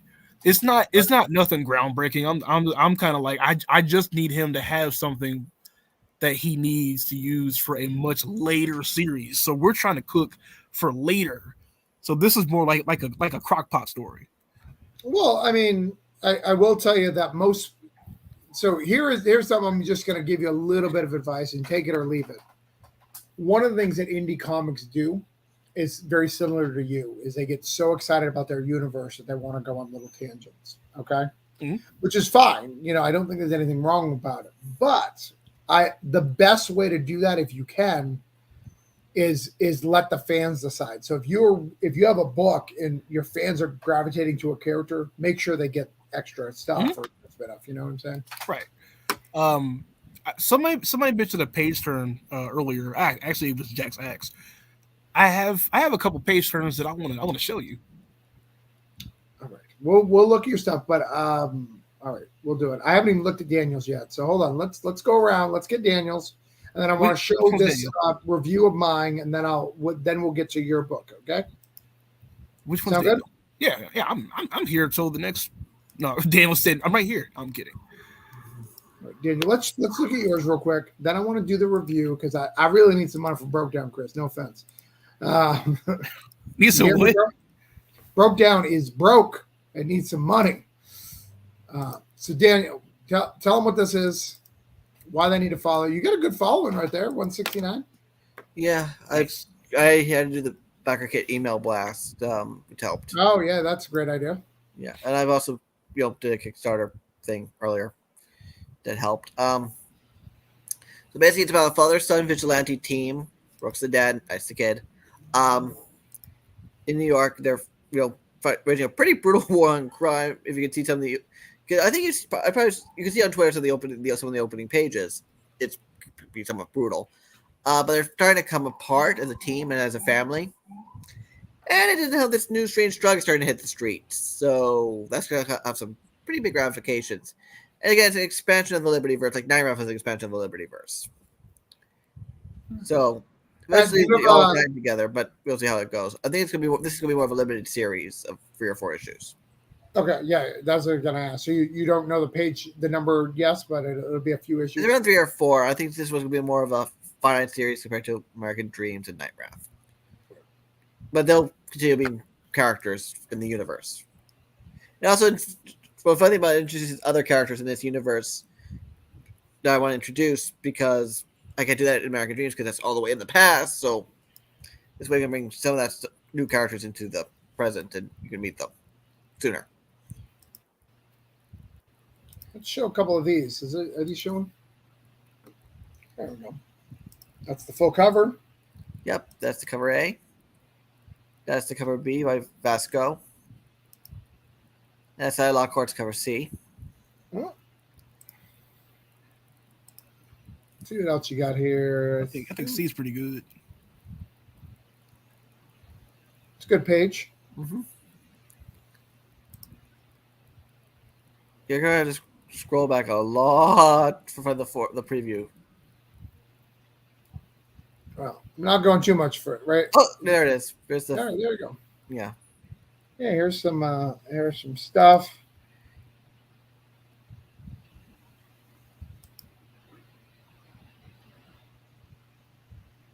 So, this is a good panel right here. I love that shot. That's a great shot. Yeah, and I will say those one of the more brutal images is the next page with Knight doing something. This 15-year-old kid bringing the pain. That's not obviously. I don't. There he is, doing standard roll of cool. Yeah. What's the inspiration for him? Well, obviously, so obviously Batman Robin's influence, but originally I was writing this other script again to be more of a present day Libertyverse script, and Rook and Knight were part of it. And I'm doing this whole thing, and I'm like, you might want to hide your messages. What's up? You might want to hide your messages. Oh, I was just gonna message Blake. Let's shut that down, right? I was gonna invite Blake out. Yeah, to be polite, just don't know. But basically, I'm writing this other story. But I can send him your Kickstarter, so if he's not back yet, his stuff. That's not what I meant to send him. I meant to send him the link. Yeah. So what ended up happening is I was writing this other story. It was supposed to be more of a darker story, to be more. And I started thinking about, I was like, I don't really like this story, but I like these two characters. So let me take them out, put some of those other characters to the side, and incorporate one of them back in. And I did focus more on them than this more ensemble piece that I was planning out. There's too many moving parts. It got maybe a little too dark because now we've gotten really hurt. And I'm working on this stuff. I'm like, I really don't like seeing kids get to a level of that level hurt. Like, it's a certain point where okay, this is fine. No, right. And that's why I think, for example, Damien's death back in Batman Robin really hit me hard because I was graduating college. My birthday. I think I just turned 23. College. Long story why. And I'm reading this. I'm like, oh, thank you so much, Grant, for the wonderful birthday present. You killed one of my favorite characters. And I also the behind the scenes scuttlebutt I heard about that was not very great. So, to my distaste of Damien's, temporary demise. Right. All right. Let's. I want to do this trailer. It's fine. Got a trailer and any review. I'm gonna try this trailer real quick. It's about my book. It's not showing. You're not streaming it. I know. And do that, and then we're gonna go over some Kurt's pages. I'm Kurt. I said I meant Chris, but I was reading Curtis for some reason at the exact same time, and that's brought it up. Remember when I used to just call you Jazz? I mean, I'm growing as a person. Like, I'm so you almost have a real name. I earned something finally. All right, let's play this. This is my book. It's live on Kickstarter. I need some help. I'm going to share the link, but let's play this trail. This is a review of the first issue. So you're hearing it from Not My Words. Welcome to another indie review by DM Ray. In this episode, we dive into Broke Down and Four Dead Bodies, issue number 1. A mafia / shoot 'em up / whodunit with action scenes that have more bullets than snowflakes in a Christmas special. Criminals Denver and Randy are brought together as hired goons for a job which goes sideways real quick. First, we have Denver, a man who started as a lowly robber who is taken under the wing of a Mr. Washington. Over the years, Denver proves his loyalty, and Mr. Washington gives Denver the opportunity to get promoted. All he has to do is deliver a package with the help of a fella named Randy, an individual who also works for Mr. Washington and was recently freed from prison. Speaking of Randy, the moment he's released from prison, Mr. Washington sends him to help Denver on the job. They are to deliver a package for pickup, but when they arrive, it's revealed to their surprise that their package is empty. The tense standoff turns into a fight and the duo barely survive. At this point, the story becomes a hilarious spectacle as these two up-and-coming individuals are reduced to hiding the bodies in their now bullet-ridden car, which they now have to make a plan as they drive back to their boss. Now, these fellas don't get a break either because when they meet up with Mr. Washington's right hand, they are greeted with nothing but more bullets. After a short car chase, Denver and Randy are left with a car that doesn't work, which they have to push now, while they argue more with each other. My take on the characters is very positive. I feel they are portrayed in a way which doesn't waste time, but also doesn't feel rushed either. Denver is a fella who's always trying to temper his temper, while Randy appears to have very good viewpoints on upcoming social repercussions.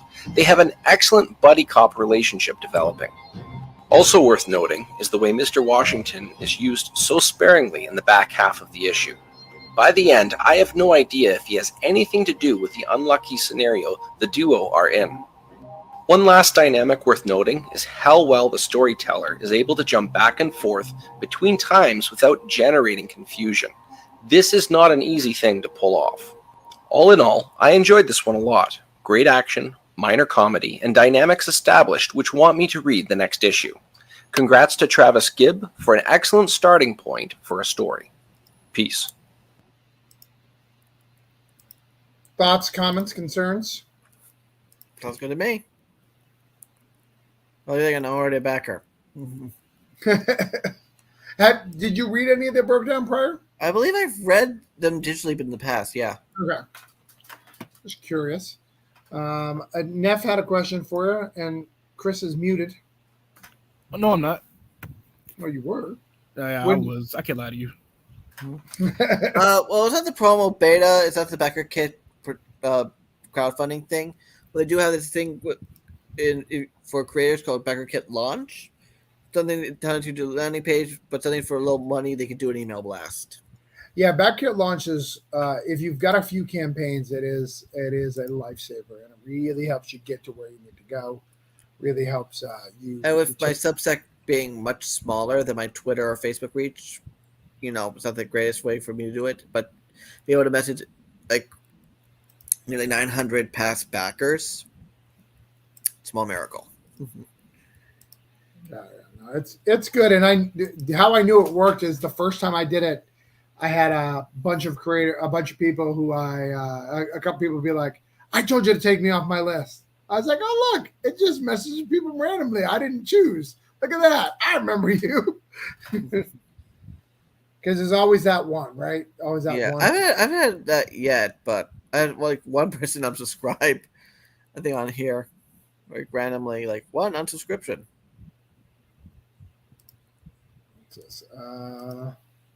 I'm sure you've been told this, but the synopsis gave a Tarantino vibe. I like the setup you presented, had a struggle, both frustration, depression, and comedy. Just two people in an intense situation. Yeah. Actually, the Tarantino vibe was intentional. Like, I wrote this story. My goal was, hey, let's try to put Tarantino in comics and see what that looks like. And I built it in a way that people would be familiar. If I had to go back and do it today, I probably wouldn't do it that way, just because a lot of people are like, oh, well, you're just kind of ripping off Tarantino. I was like, I am, but I'm doing it on purpose. So that makes me smart, right? They're like, no. I was like, oh, fair. Because when you get to the back part of the book, I drop all that Tarantino stuff and show you that I can write, but you got to get to that. Sending out a promo, by the way. Wait a second. What's up? Sending out a promo tweet for Broke Down. Oh, thanks. I've said that. Filled the bullets who desperately want hugs, but they hurt. Chris, thoughts on Broke Down? Was that the first time you've ever seen a trailer or anything for it? Yeah. Because I haven't been on like Kickstarter for a while. What do you think? What do you think of Broke Down? Buddy cop comics are always good. I want to see more of them. People just ain't really doing them. Yeah, crime is not. I mean, they're not cops. They're criminals. But I get you. Do you have like a homage to the Tarantino movies, like Pulp Fiction? Oh yeah, in there's a whole bunch of stuff in there. Yeah, yeah, there's some stuff. Yeah, Yeah, Quentin Tarantino is my favorite director. He's very very talented. I Like see. you didn't see that you don't feel that No, I don't like Tarantino. really. He's what I call a jive turkey. What don't you like about Tarantino? Um, he's a hack. I ain't Okay. gonna hold you. He's a real jive turkey. I'm not holding no words to him. Well, but which movie do you like the least? Do I like the least? What's the one that he did? Once upon a time. No, that's not him, is it? Which one Yeah, was no. it? There's once upon a time. There's once upon a time in Hollywood. Is that the one that came out recently? Yeah. I wasn't really cool with the Bruce Lee depiction. Ah, okay. All right. All right. Lots of people, his daughter included, was pretty mad about that. Yeah, it was mass biasing. No, like Tarantino is a guy who will use like artistic like integrity to be able to say certain things and slurs that like Okay. is So you like don't like extra. that part. No, like my like very first time seeing him ever was in Pulp Fiction when I was like in like middle school, and I kind of was like, oh, this is the guy who made Kill Bill. This is kind of wild. Why is this thing? Why is this a thing? And then like every other movie that he's done with it, I'm like, I don't know. We get, because it's like always him. Right. If it was like just for integrity, I'd be like, okay, it's a part of the story. But it's like whenever he shows up, you're like, here he goes. Yeah. I tried to, when I wrote Broke Down, I tried to use the N word one time. And it was a black person calling to the black person. And I was like, all right, I'm going to write it. And then my wife's the editor. She's like, about this thing. I was like, I'll remove it. I'm so sorry. I didn't. I just tried. I was going to try it. I'm not brave. Like that's like you've read American Dreams. I have people calling people all sorts of things, but that's like Sure. the one thing I'm afraid to write down. I had two black. Well, LaShawn unfortunately has passed, but I have had two black women as my editors of American Dreams, and I'm like, I would not even attempt to run this past them. They would kill me from afar. I think you LaShawn would come down from heaven to smite me. That's how I do think it's okay to write it. I really do. I think it's okay to write it if it's in character and stuff, but you really need someone to really comb it over. Like you need a sensitivity read, Yeah. That's it still. But if you use it too much too, like I think you can. I think Quentin Tarantino used it when he says it. He says it like it's the whole thing. I feel like when he says it, people are sitting there going like, "That's not in the script," but don't tell him that. right. I remember once reading that he was on Django Unchained. Leonardo DiCaprio was not exactly happy about saying that word over and over and over and over. So Samuel Jackson literally took him to the side like, "Look, we hear that word every single fucking day. Just play the role. Yeah, you be all right. Just as long as you're not like Tarantino." And it ends up being this really great role for. He literally cut his hand open. Yeah, during that scene. That's not staged. That is his actual blood. It's also fucking trouble saying the black and Spanish here that sounds too close to the racial slur for my liking. Fair. Look, cafe. You can't say cafe. Oh, scary. That is brown in Spanish. Never mind. I don't speak Spanish. Why not? So when you ask for a burrito, you don't speak Spanish? I guess. But the burrito is the American word for burrito. Whatever helps you sleep at night. Cafe is coffee. Here's the thing. So I grew up in New Hampshire. Where's that? I in my high school had two people of color. Period. Like that. That's. I mean, I'm from New Hampshire, where it just didn't happen. So I didn't have. I was very sheltered, and when I moved to Florida and went on a bus and someone was speaking Spanish, it blew my effing mind. I was like, people really speak Spanish like in life. like I felt like the biggest idiot. I was like, but we're in America. No, I can't say we're in America. That's not okay. I felt like I was one of those people. And I was like, shit, I don't know what's going on here. I've never seen one of those before. What's that? Spanish people? Yes. Oh, Jack just figured. Yeah, I'm stupid. Remember, I'm not a traditionalist. I just kind of say whatever comes to my head. Feet. Well, I went to Honduras. On purpose? Yeah. All right. I went there. I went there for a mission trip. I did a whole bunch of work there, and like, so I don't know if you know this, Chris, but I'm actually religious. Nope. So I went there. Yeah, I say a lot of F words in my comics, so people get confused. Whoa! You curse in your comics? What's up? You curse in those things? Yes, you need to read Broke Down. I'm gonna. Now that's how you advertise to me. All right, I'm in.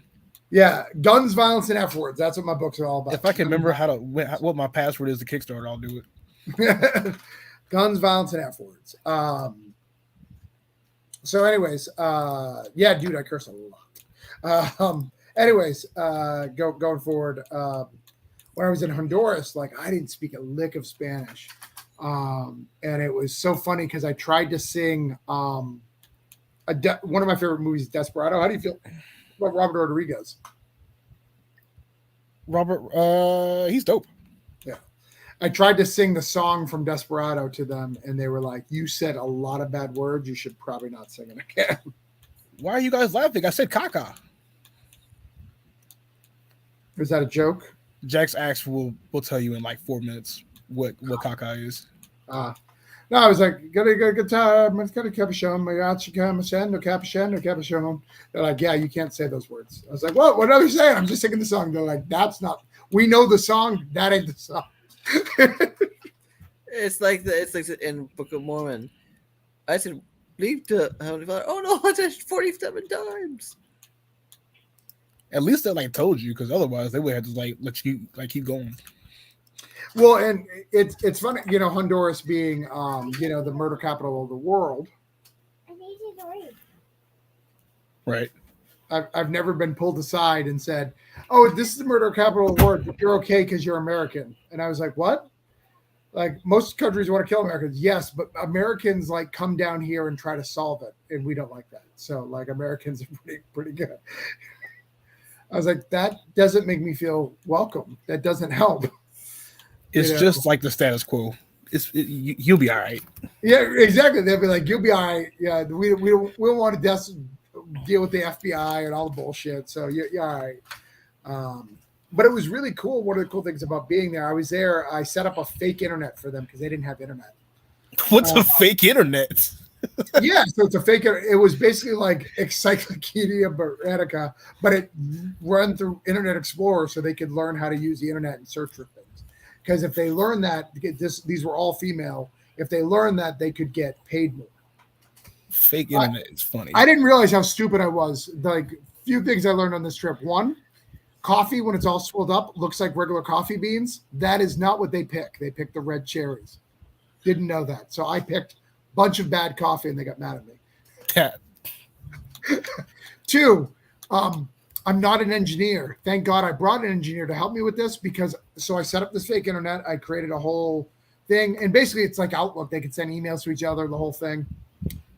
I had 54 laptops that we had purchased for them, and we were going to turn it on. And he ran in and was like, you cannot do that. What? Their power grid can't handle 54 laptops. I was like, oh, I don't know how to solve that problem. Charge them one at a time. So he had to, well, he went down and like built a generator and all these things. I was like, dude, because in my mind prior to that, I was like, engineers build bombs. They don't do anything else. That's it. So that's it. That's all I do. Every single one of them, they say they're an engineer, they're building bombs. Just fucking bombs. Can you make me some of that fake internet? I have to see it. Yes. Well, and then the third thing that I did there is because they don't have internet access like we do, they're like back in the day fucking Napster. So they have all the movies that we have, but they've downloaded them fucking all. They're not streaming like us. So all of their phones, all their personal laptops, all that shit is a fucking mess. And it took me weeks to fix it all. Because I was like, you can't be downloading stuff for the internet. They're like, how are we going to get movies? I was like, The theater, duh. No. it's like, all right, fine. You know, I remember sitting down with these women and they had never seen Star Wars. And I was so confused. I was like, fucking not talking about having seen Star Wars. Should put her on. Well, I mean, Star Wars for them comes out in like, 5 years later. Right. So it was wild. It was crazy, and that's not even dealing with the like people walking around with AK-47s at gas stations because, everyone robs everyone over there. I was like, Did you walk around with AKs? I did not walk around with AKs. Why not? I think white people with AKs in Honduras is probably not going to work out well for you. Oh, you seem like somebody who they can trust. Like I said, they did say I wouldn't get murdered, but I'm sure if I walked around with an AK, that may be a little different. Yeah. Oh, being cautious for no reason. Well, one of the things I did love about Honduras, and we're going to get to your books in a minute. One of the things I did love about it is like how pure a community is, right? So when we're, got to head home. You guys are awesome. Wish you great success. Have a good night. I'm glad that you're at work and like using us as a thing. That's cool. Yeah. So we needed to get like I said, we're going to blow the power grid. So we needed to get into town. Well, there was no car. So they all like did this crazy thing to like call someone so they could take a day off of work to come and bring us. And it was just so cool, like to see the internet go, like not the internet, the community come together. All right, these guys need a car. They're going to help this. So the one guy who has a car has to take off of work so he can bring you guys. But he was bringing 3 people to work. So how are they going to get to work? Like that whole thing where if I need a ride, I go on Facebook and go, hey, I need a ride. And someone of my many Facebook friends will give me a ride. You know what I'm saying? Yes. Versus like a day. Well, give us a day and we'll find someone like phone train. But the food was good. I don't like beans, so that wasn't so. Wow. It wasn't horrible because I ate beans, but like they have beans with everything. And they're I just see. Eat your Travis, beans, Travis, I have beef with you now. oh yeah, Mhm. beans? No, You beef. love beans? Yeah, I think beans are a very essential food. Like, why do you think that? Because they're tasty. And they have a bunch of protein if you want to get all like a health nut about it. But beans are awesome. I think you're on the wrong side right now. I don't like that. I like green beans. Oh, you're getting a little bit back to the middle. I like how very middle of the road of you. All right, back to the left. What? Yeah. Left is good or what? What were we talking here? You want to get back to the middle. What? Are you asking me questions at a time like this? We're talking about some beans, man. Come on. All right, let's get to this. Enough about the beans. I don't know. I think beans is a dope combo. I ain't gonna hold you. All right, how many of these characters eat beans? 3. No, 2. 2. The fact that you know that answer is amazing. Oh my! Somebody just taught me into making a lore book for Jazz, and I was like, "Oh, I won't, because it'll be too damn long." I like this guy's haircut. Which one? Right here, the one to the bottom right. You're gonna hate me. Why? That's not a boy. Just flat chested? That's all right. Not a girl either. Is it trans? Is it or is it something else? Non-binary. If you go down to the because I left those bios on their like page bios. I left like all 4 or all 5 of them are right there available. Oh yeah, they're a little hard to read, but yeah. You're gonna have to put on your reading glasses and get the little magnifying. I'm old as fuck. Okay. No, you're not. You are nice and spry. I've seen you. Non-binary. Okay. That's everybody's favorite, and I don't know why. I listened to my audience, and you might be seeing more of her now.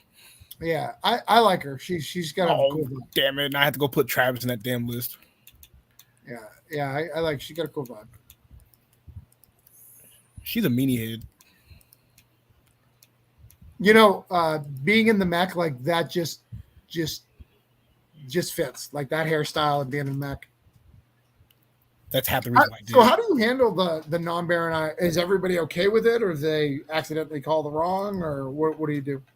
I try not to make it a plot point. Okay.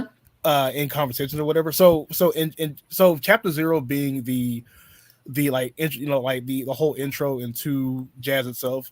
Yeah. There's like a small part towards the end where it gets addressed, and I address it to let the audience know that that's what's going on, but it won't come back later. Like I won't like keep fisting you like, hey, this is what's happening. Like you guys have to no, because most of my, like I have a couple friends who are MB, right? They get called both, and for them it's like I don't care. Matter of fact, me being called both is actually like pretty cool, but like I don't pretty much care what it is, so I kind of like left it off like that. But I mean, it depends on the type of person. Some don't care. They don't want to correct people. They don't want to go through that war every single day of their life. And then some will. And some will, like, this is the hill I die on. You know what I'm saying? So I kind of like I didn't want to like all right, man, we get it. Like I'm like, because like I hate that shit too. So it's like it's there, and then whatever happens in conversation happens in conversation. Right. Well, but, you can always use it as, using wrestling terms, a cheap pop, right? Yeah. You know, a bad guy can call it and then the correct, and then you got a cheap pop right there. You got a little like, look, the bad guy's being a dick. that has hit my Google Doc at one point, but then I was like, I'll think about it. But no, I left a nice segment. If you go down, that's so like going from there all the way towards the end is a section of page that I thought was the most like important to showcase people before they went to the store to go buy this. Mm-hmm. So I'm like, hey, like these pages will definitely be the attraction. Yeah, I mean, I love the backgrounds. I love that. I love the detail that they're putting in. I may also have spoiled that the Cerebus gets beat up. Well, I remember when I was looking at your page, and I like more mechs, more Cerebus. Well, I said, well, there is more mechs. Cerebus, I don't know about all that. Yeah. Well, you gotta show like the good stuff. Yeah, but you got a podcast? I do. I didn't know that. What do you? Oh, you talked about artificial life. Huh? Well, AI, but yeah, well, matter of fact, I've been like going into your territory. I've been talking to people about their campaigns. So you and Cody are going to be like, hey, could you do you mind not doing our jobs? And I'll go, sorry. Well, for me, I don't want to be a podcaster, so you can do it all day long. I do this. Either. I do this when I'm live. I do when I do the comic book level up. I do talk to people who I think are like above me, cause just to pick their brain, and that's kind of the thing. And what I mean, like I have a set of rules of like, I do produce this many books in the direct market, this and that. So there's some rules to that, which I think are good. Oh yeah, no, but I mean, like there are times because like I've been trying to do this thing where I need to diversify my content, right? Which is still to me in my head dumb. But I have to present myself in a way and then get people to care about me. Then I throw whatever I'm working like right in front of myself, and then they'll in this fantasy world they'll, sure, I'll support you. I don't believe it actually works, but I'm trying to like prove prove a point that it does not work to certain people. Yeah, I mean, indie comics, you sell yourself. That's why when someone says something bad about you on indie comics, like. That's why it has such an impact, right? Like, and not just any situation with me, like you're selling yourself. So it's all super fucking personal. and it's real. Very few creators can get away with the work speaking for itself, which sucks. Yeah, well, I mean, I wouldn't mind being talked about. It'd be awesome. There's a great line by Oscar Wilde, which is the worst thing that being talked about is not being talked about. Yes. No, maybe I need to be more like polarizing. Maybe I'll start some beef. I mean, it is good for exposure, but it's long term doesn't help you. Short term, it does a lot. You'll notice certain players, they'll have more beef when they're live. You'll notice that when they have a Kickstarter live, they'll cause more drama. It's you know what? I said that a couple days ago about all of this, and I kind of was like, guys, I should be like investing in like rage marketing because fuck, I think that's what people are doing a lot, and a lot of you guys are falling for it. I think I need to go try that. No, it happens. It happens. You'll see it every time a campaign. You can kind of like track it down by the dollar. You can do it, and I won't even say like I haven't done it before. There was a time when there was even I did a video the other day. Like my whole world was falling apart. I was losing my publishing deal. I had a bad creator calling me complicated, all that. And I was like, you know what, man? Like, if everybody's going to be attacking me, like, I'm going to use it. I'm going to make a video. And I made the video, and the taglines of it very intentional. Looks like I was going to like throw some shit, and I didn't. That wasn't not what I was going to do. But I 100% use it as a marketing tool. And what I said was real and very hard for Daniel. Watched the whole thing. I wasn't fake. I wasn't anything like that. But if you saw the marketing for it, I was like, fight for the community, blah, blah, blah. Like, let's go. Mm-hmm. I was more afraid during it that you're gonna like totally destroy your voice. That's why I say drink.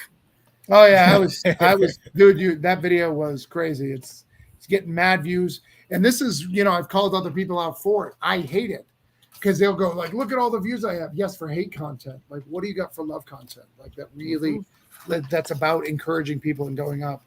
And I get the rage sells though. I mean, it does. Why we had the president that we had, It's why we've had multiple presidents that we've had. Right. Rage sells. It sells. It does well, I think that's why I don't want to be much of community anymore. Because, I mean, like, and it's not, okay, well, most of that is that. But, like, I feel like community gets away from the real end goal of creating comics, which is to be able to provide enough to make them. I think we get so stuck into becoming a part of something that we don't work on the end game. But like key people work on themselves, and we just kind of like follow them while they're doing it in the middle of trying to become community. And I'm like, I'd rather not deal with all that. Like, I'd rather you not like me, but I'm still able to fund to keep making all this stuff versus you liking me, but I'm making like jack shit. Which is why me and Global Comics are splitting up here in a second, because I did you know that I had like 12,000 views on Jazz on there? Yeah, I remember it was pretty high. Yeah, it was high as shit. You should be compensated as such. So you can look at the analytics on there, and I actually pulled in more people on their site than that they gave to me on their site. And I kind of was like, perfect. I am a whole idiot. I should have just put this on my website if I knew that I could bring in 7,000 people. Because 7,000 people on my site, which gets ads on it, would have gotten me a good paycheck off my own site versus Global Comics giving me nothing but nothing. So I'd rather not deal with like third-party sites anymore. Like, everything will be on mine, because I want to have control on the output and the input. Yeah. I mean, there's people who like that, who do that stuff, and it's good. I mean, did they pay you though for your views? No, there is no program for that. What are you talking about? I get paid for my views. For on Global Comics? Yeah. Well, shit. Nope, didn't get it. It would be different if there was like a slide check that like came in. I think it's for like publishers or some shit, because it wasn't. No, it should be everything. You just may need to. I mean, they only pay out if you make a certain amount, but I thought it was just on the sales of your comics alone if you sell them. No, here, let's So I think it's based on the views and everything, but that's why I had my my account. Actually, had an account with them, but like, yeah, I think you're supposed to get. Yeah, so in here, so I've got my publisher account here. And maybe you need to create a publisher account, even if it's your name. So I've got all these views here, and I've got way less than you, bro. But why do I have to sign up for a publisher as a publisher to make money off my views? When it's because they need to track it probably for payment. Like you could be a publisher, just your name. But here, payout settings. So I got my payout settings.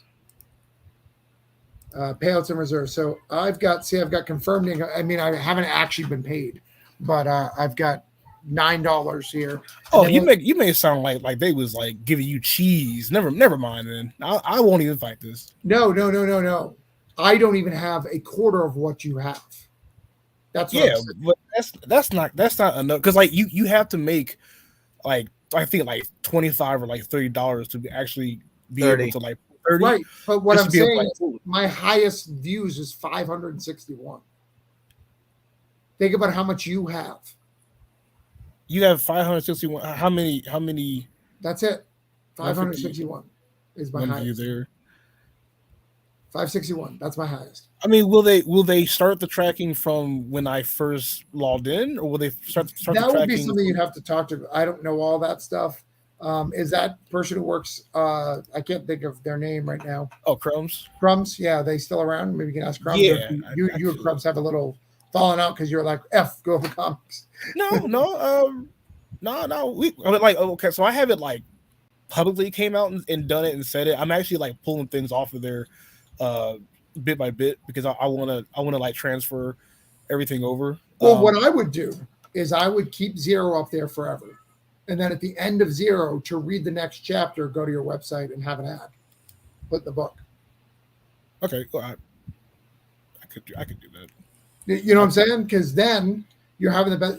Because what you're trying to do, I get what you're trying to do. You know, especially one who works website and understands ad revenue from websites, but you still need bait, right? And if the only other way to get bait is by paying for it. So this is a good way to do it. So I would be on Webtoons and all that, but it would just be a chapter or whatever, and then it would forward them to you. You'd forward them to your space to do the rest, you know? Yeah. But I wouldn't have to like keep posting on there. Yeah. No, you're right. Yeah, you wouldn't have to, and then like when you're at chapter 5, maybe add chapter 1. You know what I'm saying? To keep so there are always like 2 or 3 chapters behind, you know? Or I could just tell them to go to my Patreon and get them all right there. Right. Yeah. All that. You definitely want to control your stuff, you know, control your message and stuff. But what I'm saying is if I made $8 off of probably less than 1,000 views, how much are you owed? You know what I'm saying? Where's your bag? Even if it's nothing, it's probably, you know, it'll probably pay for a couple of pages, you know? Shit. It wouldn't even cover not one page. I don't know about that, man. That's $9 for so you have 13K views, and I have like 1,000. So let's say it's $9 for 1,000. That would be 90. What would that be? Daniel, do the math. 9 times 13. Do it. 9 times 32? 32? Times 9. 9 times 13. You had 13,000. 9 times 13, okay. Is it what now? Yeah. 9 times 17? 9 times 13? 9 times 13, I think. Or is it 117, according to Google. What? I could have Googled it. I was using you because you know math. It's a certain point. 917. Wait, I could have done the math on that. God damn it!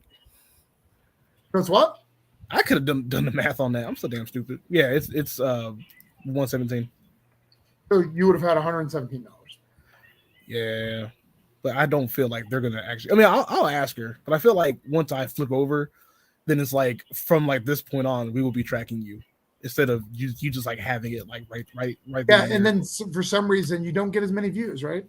Once they're Oh paying for man, it. my fucking views fell off. That, you know what's so funny? Because like my actual jazz like views started falling like last month, but I've had this up since February, so it's like it was still kind of like popping for a long time, but none of that translated to anything on like the other side. Yeah, I know you thought that it was going to get you Kickstarter stuff. I could have told you it wouldn't, but Yeah. I obviously encourage you to try stuff, even if someone tells you it doesn't work. Fucking try it, man. Oh well, that's how I got there. No, I definitely could have, but I mean it was a learning like experience. I used to believe that like having Twitter followers was the way to go, and I found out that is bullshit. Yeah, I mean, there's people who have double by Twitter followers, but you can have as many Twitter followers as you want. But how many are backing you? How many are supporting you? Yeah. Right. So that how do you make yourself? That's why I like Substack a lot as a writer instead of Patreon. Reason why is Can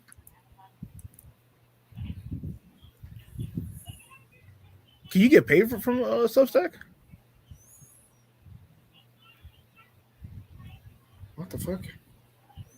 That's what I'm trying to find out.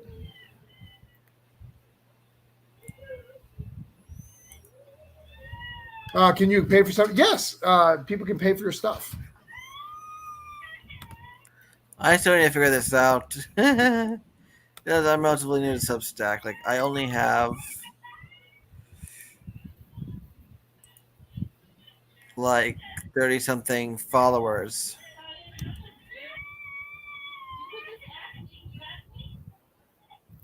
I only get so much attention.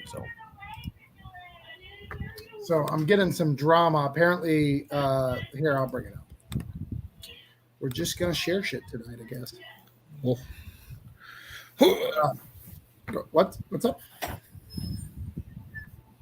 what's up? So apparently, Have people come in here, turn the light on.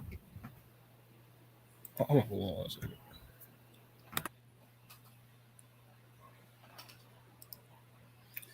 let me show you this. Let me ask you something, Daniel Calvin. Mm-hmm. When you hear the word Frank Martin, do you think Martin. you know who Frank Martin is? It sounds familiar. I'm playing a slight blank.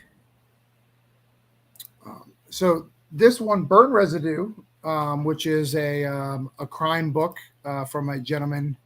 Do you know what Burn Residue is? It's a crime book, right? Right. But thanks. Again, it sounds familiar. I don't think I've read it. All right. Anyway, so this guy reviewed 3 crime books: Burn Residue, The Last Homicide, and Broke Down in 4 Dead Bodies. This guy's a comic skate. So because of that, someone wrote me this message. Great review on Broke Down in 4 Dead Bodies by Lisa for about a year. He's 100% CG, but really enjoys your book. So I don't know if this is the best time for you to share the review of all of Travis's CG allegations around, but I thought you might like to see it. Oh, never mind. He's actually helping me. All you had to do was just slow down and just like right. read the I'm message. so used to being canceled. He's basically like, hey, man, a CG guy did a nice review of your book. You probably shouldn't share it. And what am I doing? Hey, let's share it. I remember one point I was going hard against CG, and like I think someone from Shortview said, "Hey, some person CG guys like your book." I'm like, really? Have they read the book? I would think that there's more than a few, like because a lot of the people who are CG really love superhero books. Well, guys, like, lot. again, my point is, have they read the book? Well, what I'm saying is, I wouldn't be surprised if some of them have read your book because of superhero stuff. Yeah, but like, it's like kind of the antithesis of the actual content. Kind of, yeah, you got they think that Captain America represents them. So, right, like. They think Punisher represents their people. Like that you can insert yourself in anything. Yeah. There's certain truths to regardless of the side you're on, right? the liberals think they're oppressed, conservative think they're oppressed. Yeah. And it's just how they resolve that repression, right? Like a Democrat or liberals going to be like, hey, let's try to work together as a community, try to lift this up. Where Republicans are, all right, protect your family. If there's anything extra, maybe talk to them, but don't do it. And don't let government into your shit and guns. I think. There is no actual answers for this. But I think we have wasted. We've spent 2 hours together. We haven't had a lot of views because I don't do shows on Friday night. But hopefully stuff. Let's do that jazz by one more time. Put that jazz up there. And we'll talk about how this works again because not a lot of people have done it. I think you're the first person I know who's fucking done it, man. Done the straight to sale? Well, not straight to sale, but use the Comics Wellspring thing. Oh, really? I honestly thought that like that's what was happening. I thought it was hot. I've heard of what was that other company? I'm blank. It's the one where they have the printer on the. Yeah, Kablam has it as well, which is something I would consider doing. Chris, are you worried about quality control? I mean, obviously you want some good quality, but as long as you trust the printer, you're allowed. I mean, I could like get a print, right? I mean, not proof, right? Yeah, you could get a proof, of course. Yeah. Oh, then, I yeah. applied to Kablam. I never heard back. Go figure. Oh, great. Let me figure out. So Kablam has one that people really like as well. If you're not familiar with Kablam, because I would put it up on as many of these sites as possible. That is the next step. But and it's not just you. Actually, you know what? You buying jazz today is like a win. But I told you I was gonna buy it. My world is falling apart. Like when you messaged, didn't my friend just die or something that minute? It's if this is about that hashtag, I'm not gonna lie to you. It was after everything flared up is when I finally understood what the hashtag was for, and then I got sad. Okay. So you didn't know what that hashtag was about? No, because it got hijacked by a lot of. Oh, the comics broke me. Yeah. Yeah, so it got hijacked by a whole bunch of like really like well-meaning people about the industry, and I kind of was like, this is a random hashtag that has a lot of like hurt in there, and for me like whenever I see hurt, all I do is like listen to it. So I didn't say anything on it. I kind of like watched it go down, and that's when I saw Tyler come through, and then I kind of was like, this is probably not a great time. But by the time I saw that, it was already up to like the whole millions of views. Right. I didn't really understand. But yeah, no, I did not know who that guy was, and then so like now I know, and I'm kind of like, oh fuck. I hate that shit. I hate that it had to happen to like somebody in the community who has put put the work in. It's kind of irony how many people that comic tag has hurt.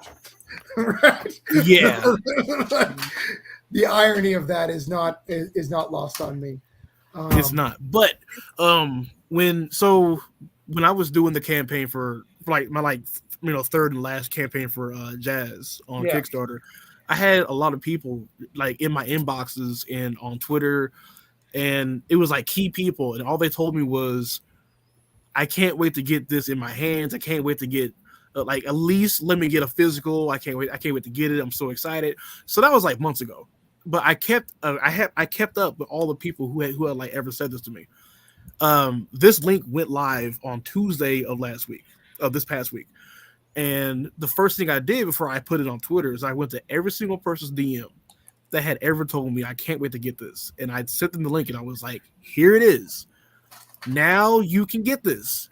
I'm going to wait until you buy it because I only put up 30. So I'll wait till you get yours, and then I'll let everybody else get it. But Here you are. This is exactly what you wanted to a T. Right. And so many of those people left me on red. Because they were bullshitters. Like if you didn't want it and you wanted to like just be like, because like during that time period, I kind of was like, I was kind of like running a festive mood that people were like whirlwind into it, and I don't think people realize that you could have got off the ride at like any time, and I would have never noticed it. But like once you tell me things like I can't wait to get it, oh my god, I'm so excited, I'm gonna keep you up because it's like okay, like so I know that this is a guaranteed buyer because as a capitalist, I'm watching the people who said I am going to reserve, and then when I get to you, you don't say nothing, you kind of leave me on red. One of them kind of was like, I'll get to it later, and I was like, oh, sure. You're fine, whatever. I'm not watching you, but I did it as a practice to like tell people that like whenever you say things like that, like you are on notice. Yeah. That's what I hate about comics. There's a lot of fake things. There's a lot of gaslighting, especially in that particular thing. Dude, I love your stuff. I think your stuff is really good. I think it's great. I'm gonna do it. Oh, cool. All right, cool. I have this Kickstarter up. Could you like back it? Oh, could you share it? Or like, oh, they're like, I don't have the money, and they're like, oh, I might just get back on my 4-day at Vegas. So you don't have $10? Like, you know what I'm saying? No, I'll do you one better. So you know that Flash came out today, right? Yeah. So there was a guy who I DM'd him, and I was like, yo, like here you are, it's $8, hiya. And he told me this thing where he said, I'll have to get back to you when I get paid again. And I kind of was like, it's $8 is all right, whatever. So I mean, like it's like, as a capitalist, you have to understand that like not everybody has money that's like expendable at all times. So I get that kind of shit. Today, he went to go see Flash, and he went to go see it with his family, and he came back on Twitter and he did like a very long ass rant. He did not want to see Flash at all. He only watched it so he had ammo to complain about it online. So while he's complaining about it, I sat there and was like, so you spent about close to $30-something. Damn.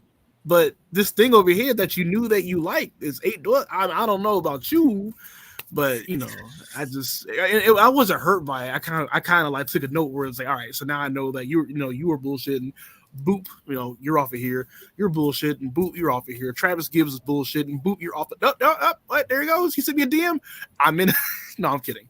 No, Travis did his thing. It's working. No, I wasn't gonna. Honestly, I forgot. Did I send you? I did send the link. You sent me an EM, and I think I was like, dude, my friend just died. Like, I need a minute. Like, I think it was right before or when everything was going down. I was like, it was. Yeah. I was like, dude, like, it is not the good day to buy something, but I will. Well, so will you laugh at the fact that like when you told me that was when I did not know what the hashtag was for? Oh yeah, I said I'll check it out. Try not to be canceled today. Yeah, no, I saw that, and I was sitting there going like, okay, but it was like 2 hours later. That's when I was like, oh, okay, wow, like this whole thing. And you're used to me saying I'm busy, so like you're like I've heard this excuse before. No, I went to Devin and I was like, hey, guess what? Travis is busy. Big surprise, right? And then Devin was like, I'm in this space with Stokes and them, and I was like, okay, I'll go in there. I went in there, then I caught on to everything, and then I was like, holy shit. This is spicy times. You're like, Travis is busy today. Travis, no wonder, yeah. I was going to like DM you, and I was gonna like joke, I was gonna like joke with you about it, but then I kind of was like, you know what?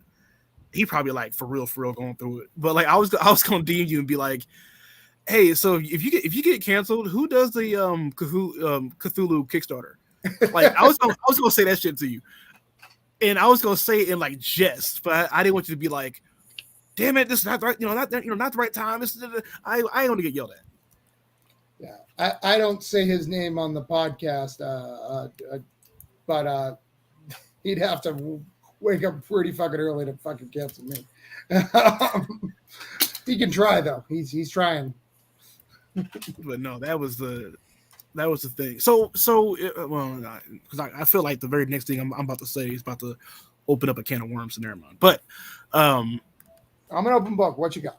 Oh, I was going to say that since you're down a staff member or a creative teams member, maybe there's a spot. Maybe I can go ahead and take it over. You know what I'm saying? You're not an artist. We've already gone through this. Right, but I can be. Listen. There's this thing called AI art. People hate Right. it, but listen, For good things.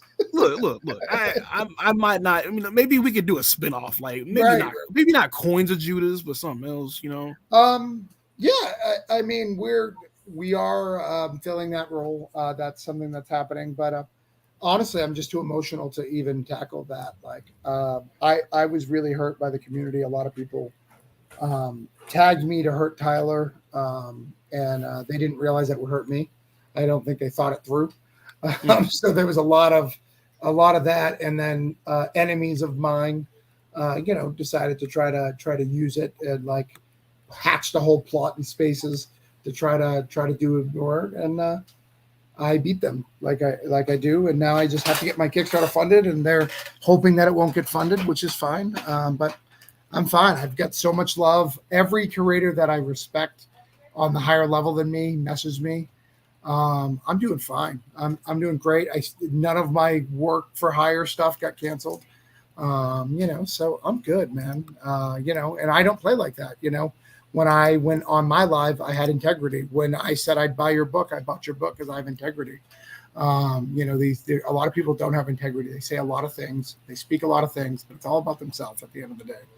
And I think you're in your right path. I think like when you talk about capitalism, like that stuff, like, oh man, I'm such a community guy, it's hard. But at some level, you've got to figure out a way.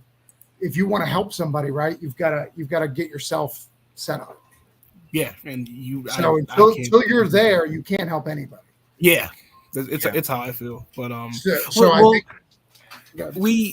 so maybe I could entice you. That side story that I was telling you about that I'm like kind of like working on and off. I know how people are falling into the whole blonde hair, blue eyed personnel characters, female characters. That's like a easy cheat code for Kickstarter and whatnot.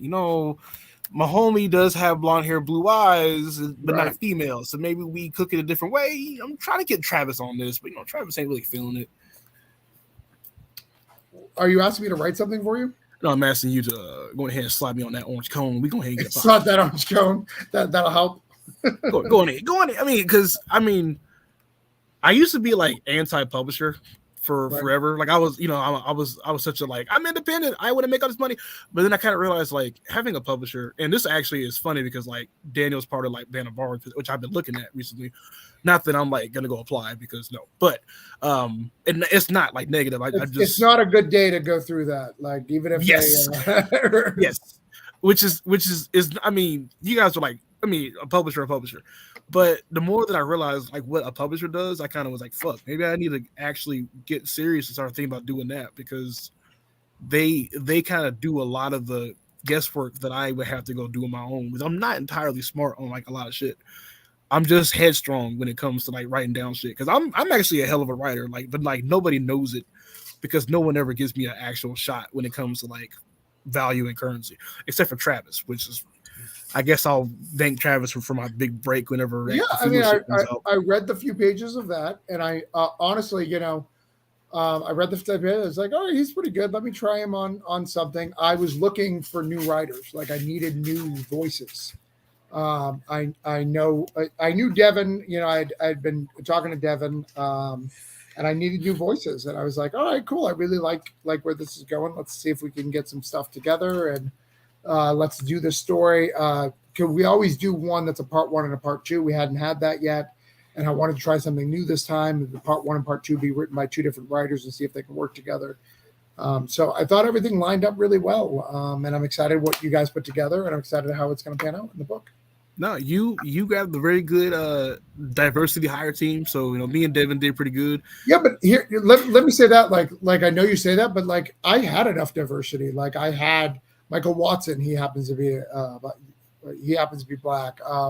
I got Brian Hawkins. Like I had enough diversity. Like you weren't a diversity hire. Travis, I knew I wasn't. Okay. I was being silly. Well, unfortunately, in this day and age, you've got to address that stuff. But I will tell you what really made me sad on the first one, and when I did Cthulhu Veda Oz, I actually had to think about that. I was like, all right, how many women do I have in here, and how many people of color? because I didn't know that, and then I realized that there was a blind spot. Like I hadn't backed a lot of people of color's campaigns, so then I really started going into that and backing their campaigns and finding books that I really love. Are you familiar with Michael Watson? Do you know he does Hot Shot? No. Dude, he's really who you should be hitting up for your publisher, not me. Michael Watson. Michael Watson, he does FSK. Is he brain? Daniel's like, Daniel, you tired? I'm getting there. I haven't taken my meds yet. I'm tired. Oh, okay. no, just without the tired. I'm like, yeah. Yeah, I look at your phone. So, do you need to go? I really should because I had actually overslept this morning. I'm like, oh no, I have to run to work. Well, make sure you're back. So I'm gonna hang out with Chris. We're gonna give him an education. Yeah, I cannot find Michael Watson at all. Yeah, I'll show you. So, Yeah. but Daniel, tell everyone where they can find you. You can find me at Daniel Calvin on Facebook, as well as American Dreams Comic and Alice Studios on Facebook. You can find me on Instagram as D Calvin and on Twitter as at Daniel Calvin. Oh, and you can now find me on Blue Sky at D Calvin. Yada yada yada. Nice, congrats. What exactly is Blue Sky? It's kind of like a quasi more curated Twitter. It's like Twitter combined with Mastodon without the headache of Mastodon or the It not working. of Twitter. It does not work at all.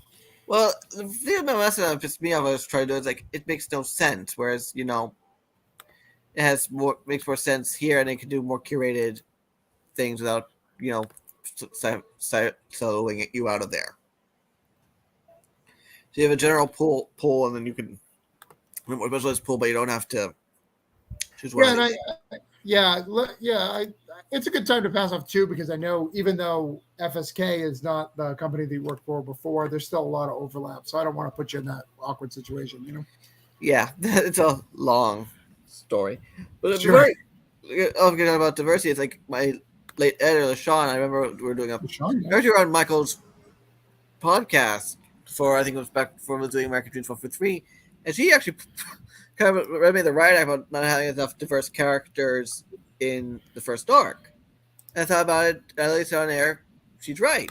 So I had already written a second arc idea. I literally pushed it to the side and wrote the whole different second arc to add more diversity of the characters. Yeah. Interesting. Yeah, I've always had diversity in my characters, just because I love diversity. I think it brings a lot of stuff. But I try to be like, I don't play diversity for diversity. I look at like where they're located. Like my Granite State Punk doesn't have a lot of black people. Like I said, when I grew up, there was 2 black people. Like it's New England. But when I do stories in Louisiana, obviously there's a lot more people of color. Depends. Anyways, let's go, Chris. Let's talk. I'll see you guys later. Night, Daniel. All right, this is Michael Watson. You wouldn't hear about him because he's not on Twitter. Oh, well, he is on Twitter, but he's yay. He's not part of the Twitter drama. He needs to be. So this is Michael Watson. He's still better than. Oh wait, hold on, Michael. I just saw him on Twitter. Yeah, he's on Twitter, but Twitter's not his focus. Maybe I'll find him on Facebook. So I am really big into these guys. They're really a part of me. They're really connected with what I'm trying to do. In fact, see this character Hotshot right there? I'm writing issue 14 of it, which is pretty cool.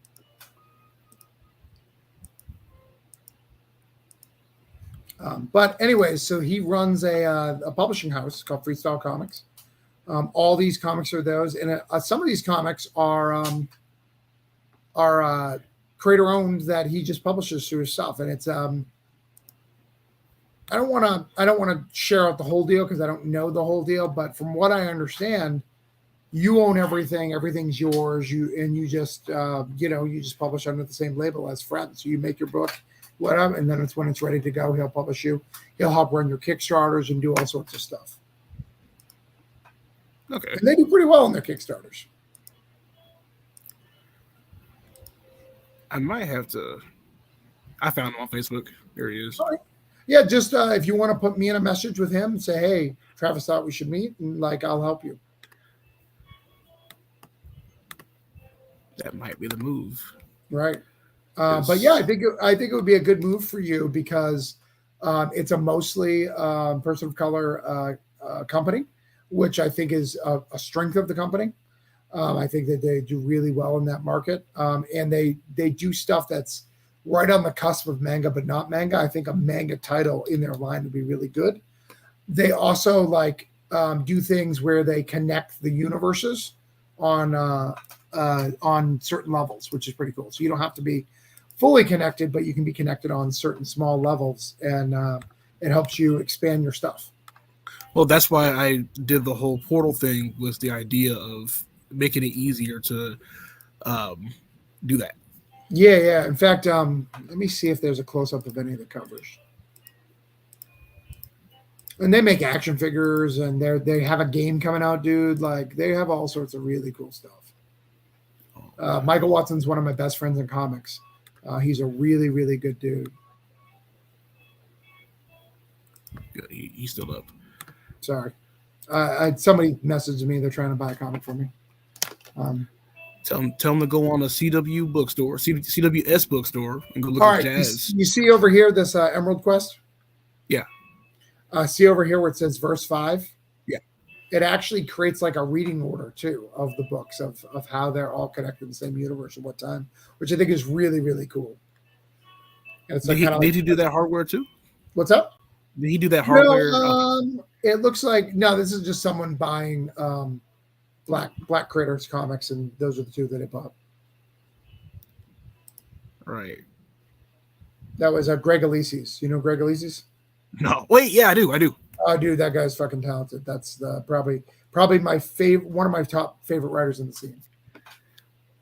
I'm trying to get. Don't tell him, guys. I don't want him to know that I like him. I'm trying to get up there. I want to be in Travis's top 5. It's hard to get my top 5, man. But yeah, he does all this cool stuff. They're all connected in the universe. So they've got a lot of different books, which I think are cool.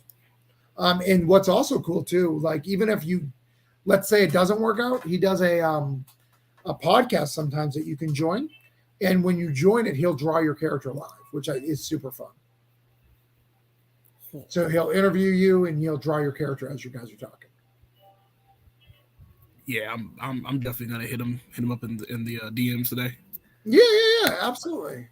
But yeah, why don't you tell everyone where to find you? We can talk a little bit off air. But yeah. Oh yeah, okay. So you can, if I have somehow, oh look, it's Dan Price. Me and Dan was talking earlier today. Hi Dan. Yeah, he got the Bigfoot doing kung fu. Yeah. Yeah. No, correct. Great creator. Yeah, so if you want to know more, or you want to talk to me on Twitter, my hashtag is right. My ad's right there. It's at Crystal Inc. My comics are on crystalinc.com. If you go on the store, booth right there. There's even a little audio mixtape based off one of my characters that Travis didn't show. So I showed all your characters. I went through the whole character line. If you go on my shop. Oh, you should go on the shop.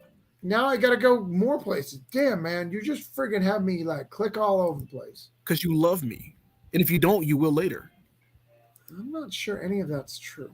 No, it's not. It's something that I say at night to keep myself asleep.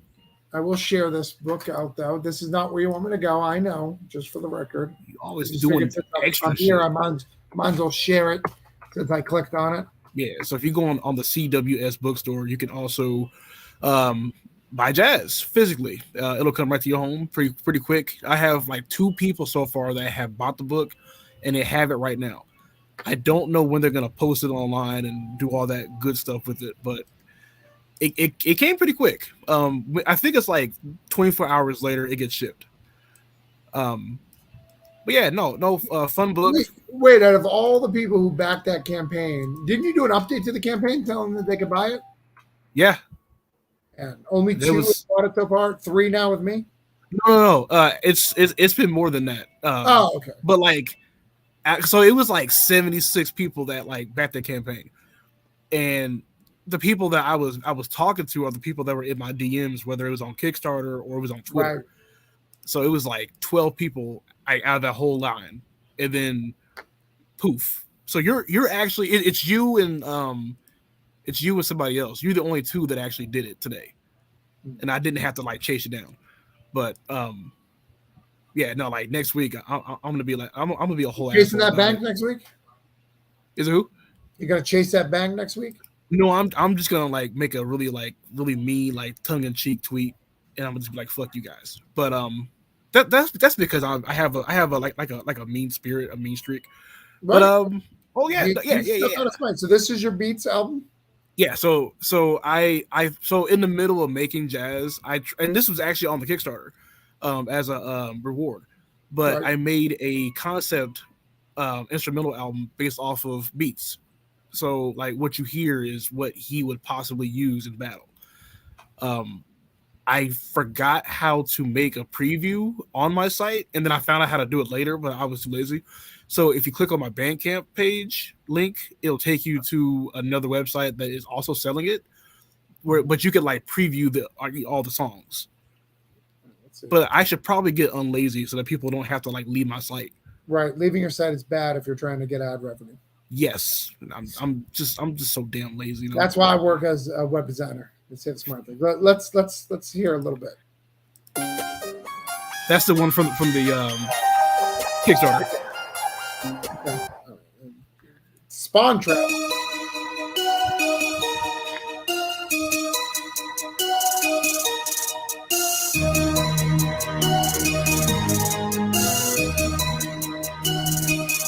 Now you just need a rapper coming here.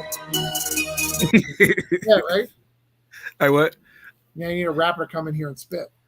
You know, that's my whole thing is to like find somebody in the Blur group to do this for me, but I can't get them to do anything. You know, that was my actual audience at one point.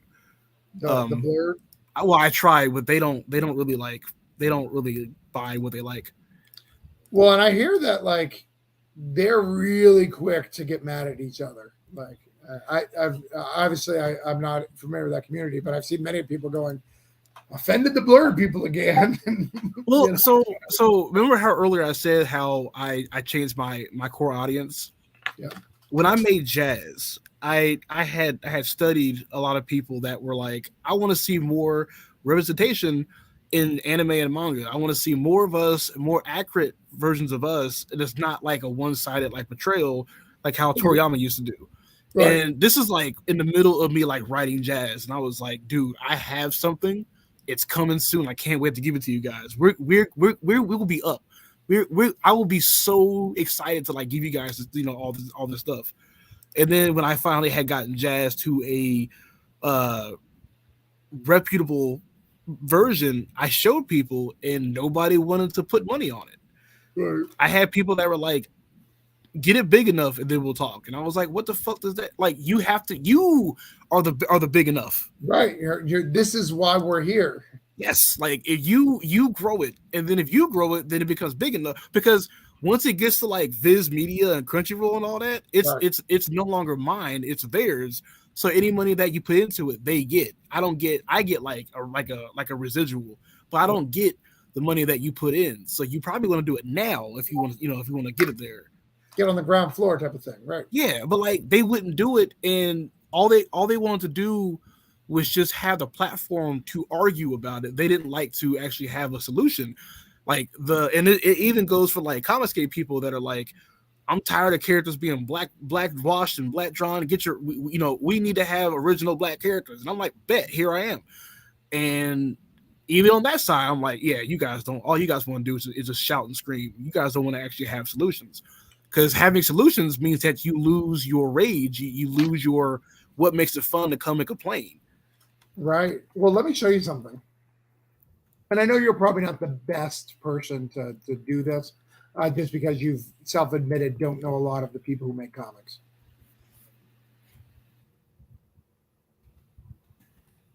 If it's about Eric July, I love him. It's not about. Damn, I said that out loud too. Yeah, you probably shouldn't say that. God, Lee. You trying to get me canceled? Okay, I said it. Damn it. There you go. Everybody lets me know. I do not like Eric July, for the record. If anybody has any questions, I'm not a fan. But here's what made me sad one day. There is so many people who make who are trying to do that, right? They're trying to make black superheroes, a brand new black superhero for the black community. Mhm. And what I find interesting, and I don't know the answer to this or even really fully the problem, but so there's this book that came out in 2015. Okay, it's called War of the Independents. Can you see that? It has a load of yep, there it is. Yeah. All these characters right here are all in there. I have never seen any of those characters since, and it's now 2023. All those characters are gone as far as I'm aware. Even like ones that had names like Shadowhawk are gone. And I think that's what upsets me the most about people who try. They're like, I'm going to make the next black superhero. Like, don't give up. Like there's so many. Some of these characters are really, really cool, but I don't know any about them, and they're not making them. And I can tell you some of the black characters that are here now, but like they first one off. Every person who's trying to do that, they always make team books, so we can't just stick to one character. You know what I'm saying? So yeah, it's tough, and this makes me sad. Do you know any of these characters at all? Dreadlock seems so familiar from back when I was a kid. I saw it maybe at like a convention, but I can't. Does he have a cover where he's like with like a lion? Maybe. No, maybe it's not him. Maybe like Dreadlocks was such a big thing. There is a character called Protector that has a lion or rhino. Is that the one? No, this is Dreadlocks. Yeah, I don't know who he is.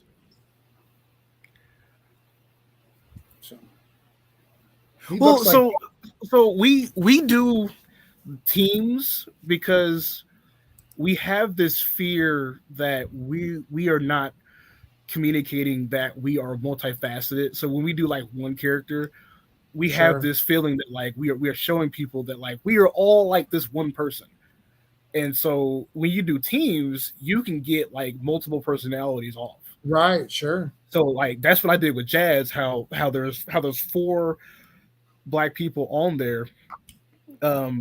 Well, and I would argue that your book needs a team. Like your story that you want to tell needs a team. So like I mean, yeah, it does, but half the reason why I made the team was because I wanted people to see that like there's your super serious maternal version of that like older friend on like in like everybody's squad. There's your rambunctious kind of like act first, think second, third person.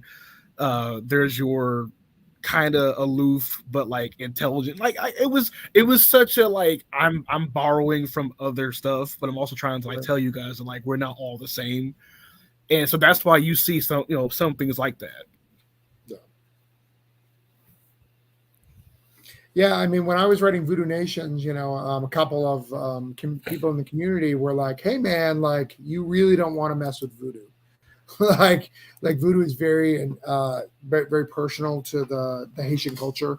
Mm-hmm. Like you really want to make sure you're careful when that." And like I had some talks with some creators, and I really appreciate them calling me and like reaching out to me. And what ended up happening, I just was like, "Hey, would you guys be okay if I did voodoo and it just wasn't from Haiti? I used Brazil. Like if it wasn't Haitian, are you okay with that?" And most of them like, "Yeah, most of our problems are with Haitian, or most of our stuff, most of our knowledge of voodoo comes from the Haitian views." So cool. And then that was really cool. It wasn't like a sensitivity read. I didn't change anything, but I definitely listened, to what is more likely to offend you. Okay, cool. Let's not do that. You know what I'm saying? Yeah.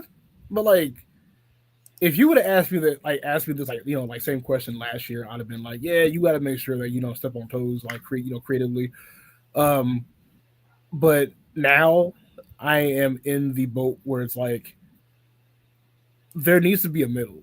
It needs to be like no one's trying to erase or change. I mean, in history, yes, that has been going on with like a whole bunch of cultures, but not everybody who is trying to create a fiction or something is in the way to do that. So it's up to us to actually sit down and like converse across the table. Right. Like voodoo is in itself is something that is very territorial in nature.